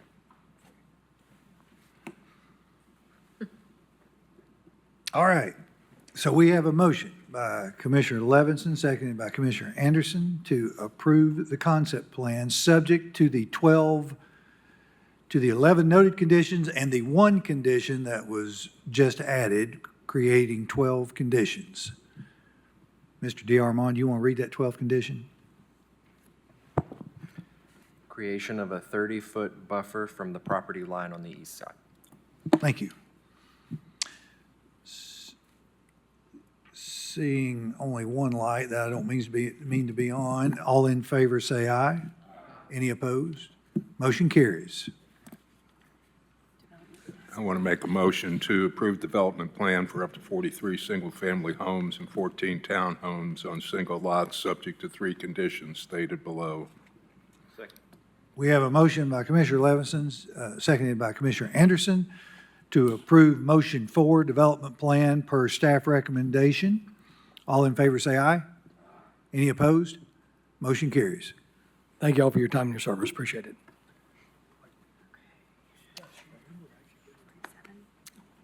Agenda item 47, Terry Romans, location southeast side of East Hendron Chapel Road, northeast side of Burnell Lane, 2.94 acres. Planned residential up to 2 dwelling units per acre. Existing land use is agricultural, forestry, vacant land. Proposed use, residential subdivision of detached dwellings. Staff recommendation to deny the application because it does not comply with the open space requirement for developments located in the rural conservation place type as described in the Knox County Comprehensive Plan. Is the applicant present? Present. Do we have any opposition? Any opposition? Seeing no opposition, you may proceed. Taylor Forrester, 1111 North Shore Drive, Knoxville, Tennessee, 37919. Here on behalf of the property owner, we submitted a development plan for a 4-lot subdivision. I guess the rub on this one between our request and staff is their interpretation of the requirements of the rural conservation land use designation. The rural conservation designation provides that residential subdivisions shall be developed in a pattern that preserves 50% or more open space on a given site. Staff interprets this language that a separate lot should be or is required to be created and dedicated, set aside as open space. This is not a requirement under the rural conservation land use designation or anywhere else in the comprehensive land use plan. In fact, the land use plan recognizes that standards related to open space will need to be established in the zoning code. And I think that was discussed at the agenda review meeting, that part of the new recode, is it UDO or UOD process, that is something to take a look at and implement. Rural conservation is intended to conserve forested areas, ridges, wetlands, and other significant natural areas. When such natural areas exist on a site, then the idea or exercise of conserving these areas is practical. This site doesn't have any of these factors. This is a relatively flat site, open site, consists of grassed kind of lawn type area. So no, hillside, no ridge top, no existing forested areas where you don't have this situation of who's going to maintain it, how's it going to be upkept, what are the requirements associated with it. As you know, each property request that comes before you is distinct and unique and is considered individually on its own as to what's being requested and what are the circumstances associated with that tract, whether it's the size, the slope, the intensity of development around it. Again, as you discussed at the agenda review meeting, this is relatively small tract, approximately 2.5 acres.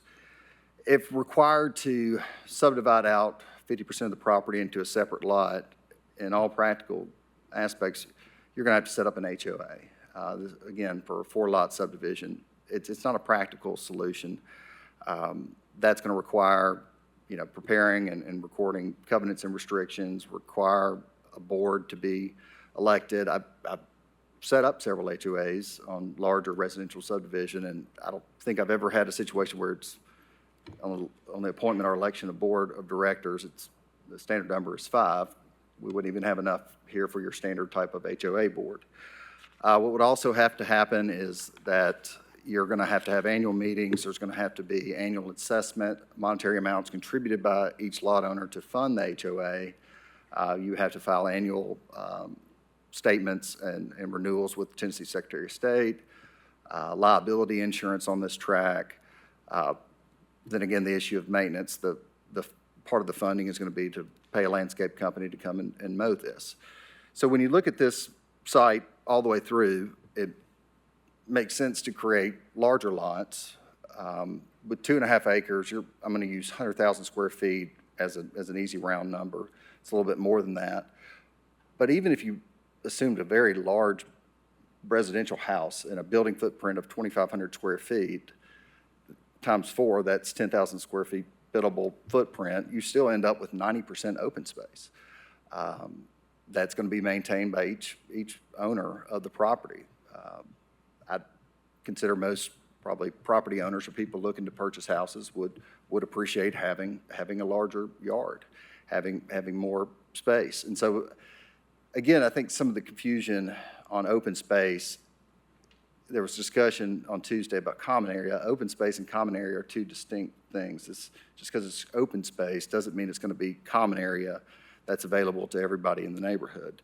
I know easements were discussed, whether this could be accomplished by easements or maintenance agreement. You're still going to end up in the same situation as I discussed with the HOA type of approach. But even if you did the easements, you're still, the open space requirement is accomplished by the larger lot sizes. The easement would really not create anything new or accomplish anything new. So again, just applying a practical approach to each individual property, and this one being 2.5 acres, 4 lots, a common sense approach is allow a 4-lot subdivision, recognizing 90% of this is going to be maintained as open space, and it matches, if you do a scanned out of the aerial of the property and the properties in this area, this proposed subdivided lots align and match what's in this area. So the rural conservation is still being recognized and preserved. Thank you. Thank you. Commissioner Anderson. This one is interesting to me because when I look at it, it looks like a perfect match for the area around it. And we've had so many today and in other meetings that come before us where, you know, we're increasing the density and it's justified by, you know, what the growth plan is and what the zoning allows. And here, I can't knock staff for their analysis because I think that it's right what they're saying, but I don't think that this should be denied based upon that. I do think that there will be, you know, we looked at an example in the agenda review of 4 tiny lots where the houses would be stacked right next to each other and open space. I do think you end up with basically that if we want to adhere to the open space requirement, I think you end up with the same basic effect. It would not be common. I don't think that we need to impose some sort of a regime where you have common ownership on a 4-lot subdivision. So I'd like to, we can continue to discuss it, but I'd like to just make a motion to approve the subdivision. Second. We have a motion by Commissioner Anderson, seconded by Commissioner Barger, to approve, what are we approving here? The development plan.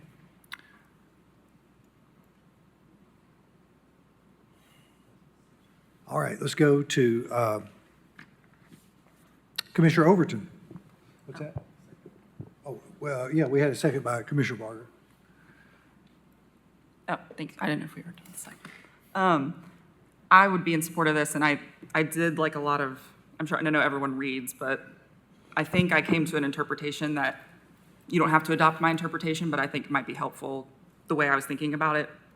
So staff has been really helpful with pointing us to a lot of different definitions in open space. And we were first pointed to the definition of like a conservation subdivision, which is in the implementation part of the plan. And I think that that is something going forward with the UDO that should be codified in the rural concept of like in the rural context, in the, like the rural conservation plan stuff. Like those requirements need to be codified, but they don't exist now. And so my issue there with part of those requirements is that the open space is permanently protected, and that's in the definition. And that goes to what we were talking about with the easements and all that stuff. So that really, to me, suggests something that needs to be codified and that we need to rely on in the future when we have an ordinance. And I would support that ordinance in that way in rural conservation, because duh. But we don't, like, we're not there yet. So we're kind of in this rural residential situation. And then when you go back to the plan for rural conservation, to me anyway, it kind of has 2 categories for where we can go. If you scroll up a little bit, it says, in growth areas, corridors and pockets of rural conservation indicate places that may be subject to development similar to the adjacent place types, but we're going to be a little bit compact and low impact. Now, I know that this is not in the planned growth area, but it's literally right next to it. So it abuts suburban residential, and it's like 800 feet away from CMU. And the suburban residential place type says open space takes the form of private yards. So to me, that suggests, okay, like we have some leeway, we have some wiggle room here. It's not just that it has to be forested land. We're contemplating situations in which these rural conservation areas are going to be in my opinion, it may be a little bit of stretch, but we have some wiggle room like next to other areas that define open space differently. If you want to take a hard line on it's not in planned growth, so forget that, well then we're trying to cluster lots to preserve forested area and wetlands, which there aren't any on this property. So then we're kind of back to what does rural conservation say about open space, and it just says it has to be private and you can have a trail on it. And if it's private, then we've met that by having each individual landowner own their private open space. And to me, just practically, until we get the ordinance that accomplishes, again, what I think it should accomplish with those conservation subdivisions and things like that, I just think that the best way to go is with like my interpretation of the plan, but of course, I think that because it's my interpretation, so I'm welcome to other comments. But I just wanted to share that because I was, you know. I think those are valid and good comments. I think the one aspect that it doesn't, your comments do not include, I think in the plan it says to be permanently protected, and I think it may fall a little bit short of that, but, you know, I would like to see certain exemptions with these smaller tracks, assuming that we can avoid people finding loopholes to, around them. But anyway, Commissioner Gill. Yes, thank you. I think that I put on my oppositional shoes this morning, I guess, since I've heard a lot of comments and it's very clear that Commission has taken a lot of time to be thoughtful about this. I want to circle back to something that Commissioner Anderson said a little bit earlier, that we've had a couple of cases before us today that were square in the middle of the planned growth area.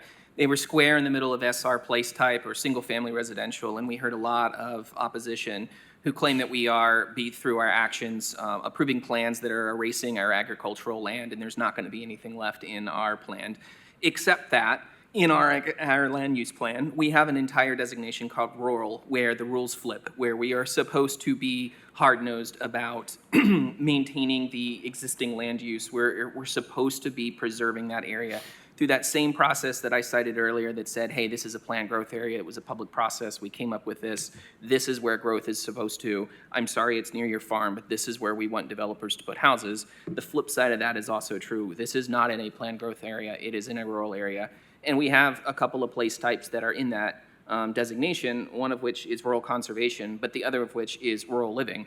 Rural living is pretty clear that that is the type of place type that supports the type of development that we see here. It is large lots that support the open space as it is, but the lots exist in much manner that they do already in this area, but we didn't put rural living on this as a place type. We put rural conservation, and conservation is core to the very title of it. It gives us pretty clear guidelines on what rural conservation is intended to do in our plan. It says things, it gives us a pictograph that it specifically says that that they need to be compact and lower input, and that they should be clustered to leave natural areas undeveloped. And as you see in that diagram that's supposed to be guiding us, the intent is not to have the entirety of the piece of property divided into lots and then say, well, these areas aren't going to be developed, so therefore that counts as open space. If that were the case, we wouldn't have a graphic, showing us the exact opposite of that. I believe that is what the intent of rural living is. I'm not saying that every bit of rural land needs to be rural conservation, but the areas that we have identified as rural conservation, we should do the best we can to preserve that. I think the staff got the interpretation right here. Does that mean there are going to be places with lots that are small that are just simply not going to be compatible with any intense development other than a single family home? That might be the case, just like there are going to be lots in our urban growth boundary that we want to see large multifamily be put on. That's where it's supposed to go. And in our rural areas, in our rural conservation areas, I would feel more comfortable as a commissioner saying, yes, you're right. In this case, your argument that this is a rural area and it needs to remain rural is true. There's nobody opposing this at this moment, and I recognize that, but this is a precedent that we're going to be setting moving forward, particularly as we get through the UDO. So while I don't necessarily disagree with what Commissioner Overton said, that this is right on the planned growth area, it's a small lot, it's a weird concept that we have to put up with how do we have a lot that's undivided and have four people make that an HOA. I think the point is that conservation areas shouldn't be being targeted for development to begin with, that these are areas that we're intended to have conserved and that's going to be forever low density, 1 to 2 houses as it is now. And if you want to build subdivisions, please target both planned growth areas or rural living if you want to live out in the county. So I'm not personally in support. I think the staff got it right here. And I would, obviously welcome other opinions, but. Thank you, Commissioner Gill. And I think there was some late language put in this plan that created this burdensome example.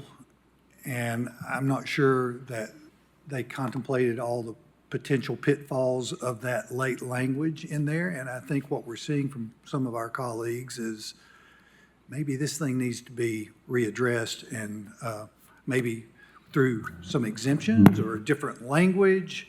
And I think it could be our prerogative to vote however we choose on this. So I appreciate your comments. I think, some people are looking for a workaround, I guess, so to speak, on this particular item. Let's move on to Commissioner Barger. I agree, with what everybody else has said, and I don't want to set a precedence, but I do think that Commissioner Overton was right when she said that we need to codify some things in the UDO, because I'm reading this exact page where it says open space and it says mostly private. And that's where I'm having trouble with staff's recommendation. It is a flat, open field. It's not forested. It's 800 feet from Chapman Highway, and I understand that we made it rural conservation. But I find it to be a stretch to call it a subdivision. It's 4 separate lots. And when it says, mostly private, and a few pages before it says taking the form of private yards on page 33 for that specific thing of open space, I think that we need to, moving forward with the UDO, really sit down and figure out what open spaces in each one of these place types really looks like, because it's very confusing. But so that's all I needed to say about that. Thank you, Commissioner Barger. Vice Chair Huber. Yeah, this it's kind of challenging, because I do understand 100% what Commissioner Gill's saying. To me, honestly, as I look at it, I mean, if you look at the growth policy plan, it is in the rural area of the growth policy plan, However, it is right next to the planned growth, as we've been saying. But I'm almost, I'm kind of curious how that one little part south of Hendrens Chapel got into the rural commercial. Why wouldn't it be rural living? It's almost like you should use that, because it is all flat, as you're saying. There's no topography issues with it. So it's still rural, still checks the box of the growth policy plan, but that should be on the other side of the road. That's not here nor there. There's not been an application for a request to change that, but I think that could have been one avenue that, calling it a mistake in the plan or what have you. But yeah, it's a challenging one. And I do feel like we're going to have to clean it up in the UDO. I think these small pieces like this are going to continue to be an issue unless we get more direction. If we have to give staff more direction about this kind of stuff too, as they're reviewing these things as we go into the UDO. And as Chairman Hill had mentioned, maybe a small list of exceptions. I'm not trying to create a big loophole for anything else like that, but I think we're going to continue to run into this. It was mentioned several times. I've probably counted 6 or 7 lots that are smaller right across the street than the ones that are being requested to be subdivided here. So with that said, I will be in support of it, and I'd like to call for the question if I could. All right. Do we have a motion in a second? Okay. Remind me who made those. Okay, so we have a motion to approve the development plan. All in favor say aye. Any opposed? Should we take a roll call? All right, motion passes. On to item 51. LKM Properties, LP, location southeast corner of Ebenezer and Westland Drive, 1.87 acres, planned commercial, existing land use, agriculture, forestry, vacant land. Proposed use, convenience store with gasoline pumps. Staff recommendation, approve the request for a convenience store with up to 16 fueling stations as shown on the development plan, subject to 13 noted conditions. Is the applicant present? Yes. Do we have any opposition? Seeing no opposition, you may proceed. There's 13 conditions on here, and if you'll state your name and address, please. oh, sorry, I should know that by now. Melissa Clark, Waggles, 3100 Waggles Lane, Powell, Tennessee, 37849. 13 conditions on here, and most of that's because our engineer was out or we weren't getting communication back and forth. So that was our issue, just trying to get most of it. The only one that I have any questions on, and I talked to Mr. Snowden about this, is the very first one. It says, if during design plan approval or construction of the development, it is discovered that unforeseen off-site improvements within the right-of-way are necessary, as caused by the development. The developer will either enter into a memorandum of understanding with the county for these improvements or reimburse the county for direct expenses, if completed by county crews, to make corrections deemed as necessary. I know it's typical, hey, we add a red light, a turning lane, stormwater improvements, things like that. During the design phase, when we get all those things, we have a decision at the end, hey, does this still make sense for us to continue forward with all these additional costs that we're gonna have? Or do we need to stop and not do the development because of the cost? If we get halfway in construction and then we get added on, hey, you gotta put a red light in at $500,000, that's a huge cost, and we're already halfway in with a large development at that point in time and a large investment. So I do have some concerns about it being under construction, and that provision. Mr. Snowden said there may be some tweaking of that language that you all could do to kind of give me some confidence that we're not going to get hit with something crazy while we're in the middle of construction. Again, anything during the design phase, hey, I understand we make a decision at that point before we've made the investment, but once we get, $500,000 in land improvements and starting a building, and then something comes up that's very expensive, that can be a game changer. Director Snowden, Mr. Elliott, do you all have any ideas how to tighten this up? I understand the concern. I mean, it's pretty open-ended. I mean, is it possible to even just to drop the portion of or construction? We have had this concern raised once before, and I think, Mike, I think we added the as caused by the development to clarify. I mean, certainly we'd entertain additional development. We don't want to put any cost on Weigels that certainly are unnecessary, but we also want to make sure that but for that development, the county doesn't incur any cost, and that's the intent of this statement. But I would certainly welcome any suggestions. But when Mr. Reynolds had made that revision, it was as caused by the development. Essentially, but for the development's, construction, the county wouldn't have had these expenses, I guess would be the way that, maybe another way to phrase that. What would you imagine? I mean, we've seen many of these Weigels convenience stores, so we know, and they sit on corners. Can you give us some examples of some of the surprises that could come up? I can give you a scenario that happened recently. A condo development went in. They were discharging their water into our right-of-way. During the review of the concept plan, we didn't look at the downstream drainage.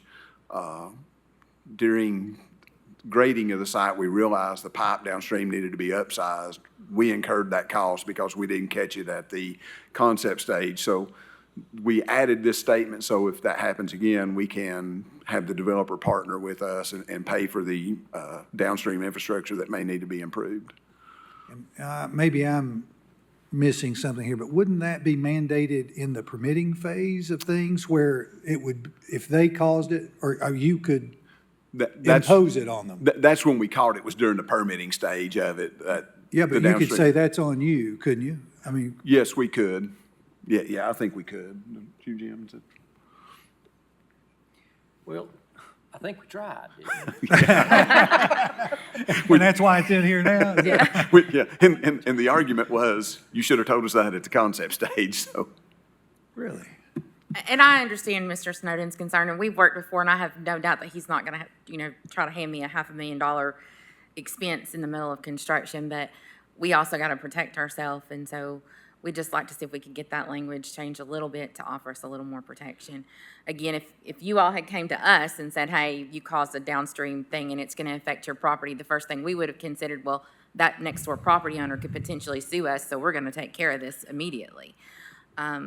So that would have been our response to it, but I understand that's not everyone's response. But given that example, and certainly in my experience, I've never been given an option. They tell me who's going to pay for it. And because of the stormwater ordinance, for instance, that's on the developer. Yes, I think we would have the authority to withhold the design plan approval, even without this statement. So, okay. So I'm not sure you're any better off with it or without it, really, but. Well, I think we get those things prior to me spending money actually on the ground digging footers and making land disturbance changes. That's the difference, is I have an option to say, okay, wait a minute, this is too expensive for us to continue on with this development. But wouldn't you have that at permitting?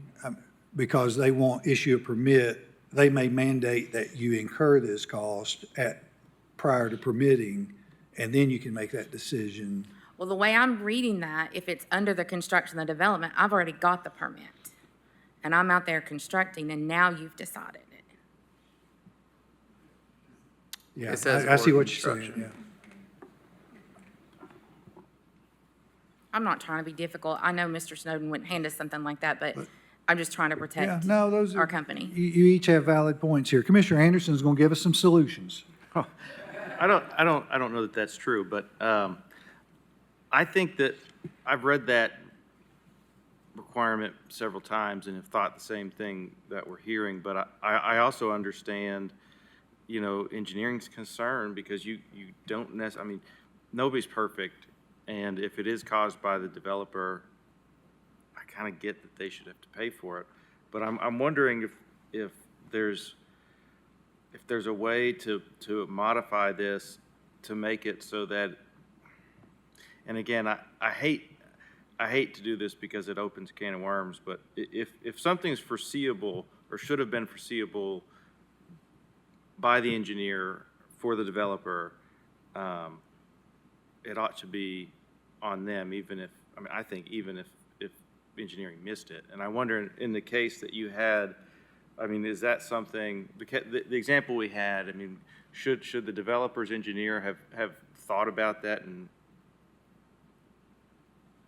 so, I know that, from a legal argument that I would never make, because I Well, don't make those arguments. I've seen field inspections, they've got the permit, everything's good, and field inspections bring more requirements, and that's at the expense of the owner-developer, and that's just the way it is. And in So the scenario he mentioned, I'm by no means an attorney, but our first response would be, okay, we've got to protect ourselves. If we're flooding our neighbor or causing harm on our neighbor's property, then we can be held liable for what we've done too. So in that scenario, we would immediately try to negotiate something or do whatever we need to do. Like I said, I'm not an attorney, but I do feel like that's a little open-ended, and a drainage issue is one thing, hey, we got to put a pipe in, but a $500,000 lot or anything could be added the way that's written. Yeah, and I will say that there was a traffic study with this project too. Those are pretty clearly outlined of what their responsibilities are. I think probably the worst case scenario being presented is probably unlikely because the traffic study has already said this is what the responsibility is of the development. Most of these things that they're concerned about are probably more stormwater related. There's a pipe somewhere or something like that. I do understand that concern. It is kind of open-ended, but those big ticket items are usually handled as part of it, like traffic related, or handled as part of the traffic study here, and that's not a requirement of this project. So, would it be agreeable if we said, if it is discovered that any unforeseen off-site drainage improvements within the right-of-way are necessary, that you would be agreeable to that? Yeah, I would be agreeable to that. Because we've looked at the traffic. We're not worried about the traffic. It is the drainage that we've not seen a drainage report. We've not seen a full drainage plan. So that is where we don't know. And until we see those, it's unforeseen of what we may need. and there's other conditions related to access improvements and verifying turn lane links and stuff like that would still be applicable. And again, as long as it's in the permitting phase, I'm okay with it. It's, once I've got that permit and I'm out there working, we're already in our investment. And these buildings cost, $3 to $5 million sometimes. So if you're halfway in and then they add a huge ticket item, that's a concern. All right, so Commission, you've heard the recommendation by engineering, and the applicant seems to be agreeable to that on that first condition. Does anybody want to take a crack at a motion?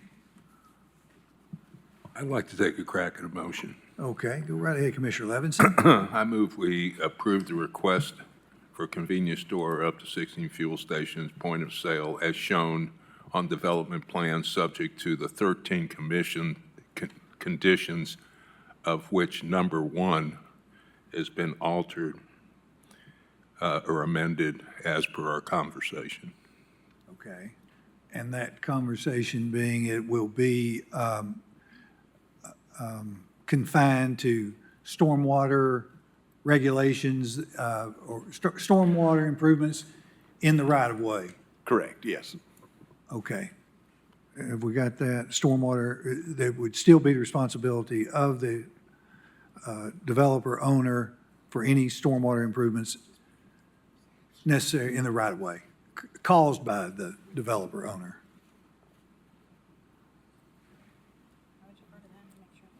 Everybody good with that? Does it need to say drainage as well, or is just stormwater? Director Elliott, does that give you enough? Does that satisfy in terms of being able to enforce the condition? Yes. What was stated? Yes. Could you reread it? I'm sorry, I was talking to Director Snowden. Sorry. All right. I don't have it. So the condition 1 would be restricted or limited to stormwater improvements as a necessary caused by developer owners' development or improvements. Yes, yes, we're agreeable to that. Okay. Can I just read it? Sure. I'm going to read this first part of 1 that's been amended. So if during design plan approval or construction of the development, it is discovered that unforeseen stormwater, off-site stormwater improvements within the right-of-way are necessary as caused by the development. Yes. Okay. We have a motion by Commissioner Levinson. Do we have a second? We have a second by Commissioner Anderson. Seeing no other lights, all in favor say aye. Aye. Any opposed? Motion carries. Thank you very much. Thank you. Any of discussion? I'd like to take a minute, if I can, Sure. assuming we're about to adjourn. This is my last meeting on commission. I'm rolling off after this month, so I just wanted to say that I've thoroughly enjoyed the time on here and working with all of you all and getting to know you all. It's been a really great time. I actually I was really worried before joining that I would have to inject coffee to stay awake because I really expected to be very bored, but that has not been the case. And so I really appreciate the discussions and the relationships that we've made. And I don't get too excited though, because you will still be seeing me, I'm sure, just over there instead of up here. So thank you all. Commissioner Higgins, thank you for your service. You brought I think, a much-needed viewpoint to this body, and we really appreciate your service. I also want to welcome our new Vice Chair, Rich Levinson, and our new Chair, John Huber. So at this time, I'll pass the gavel. We are adjourned.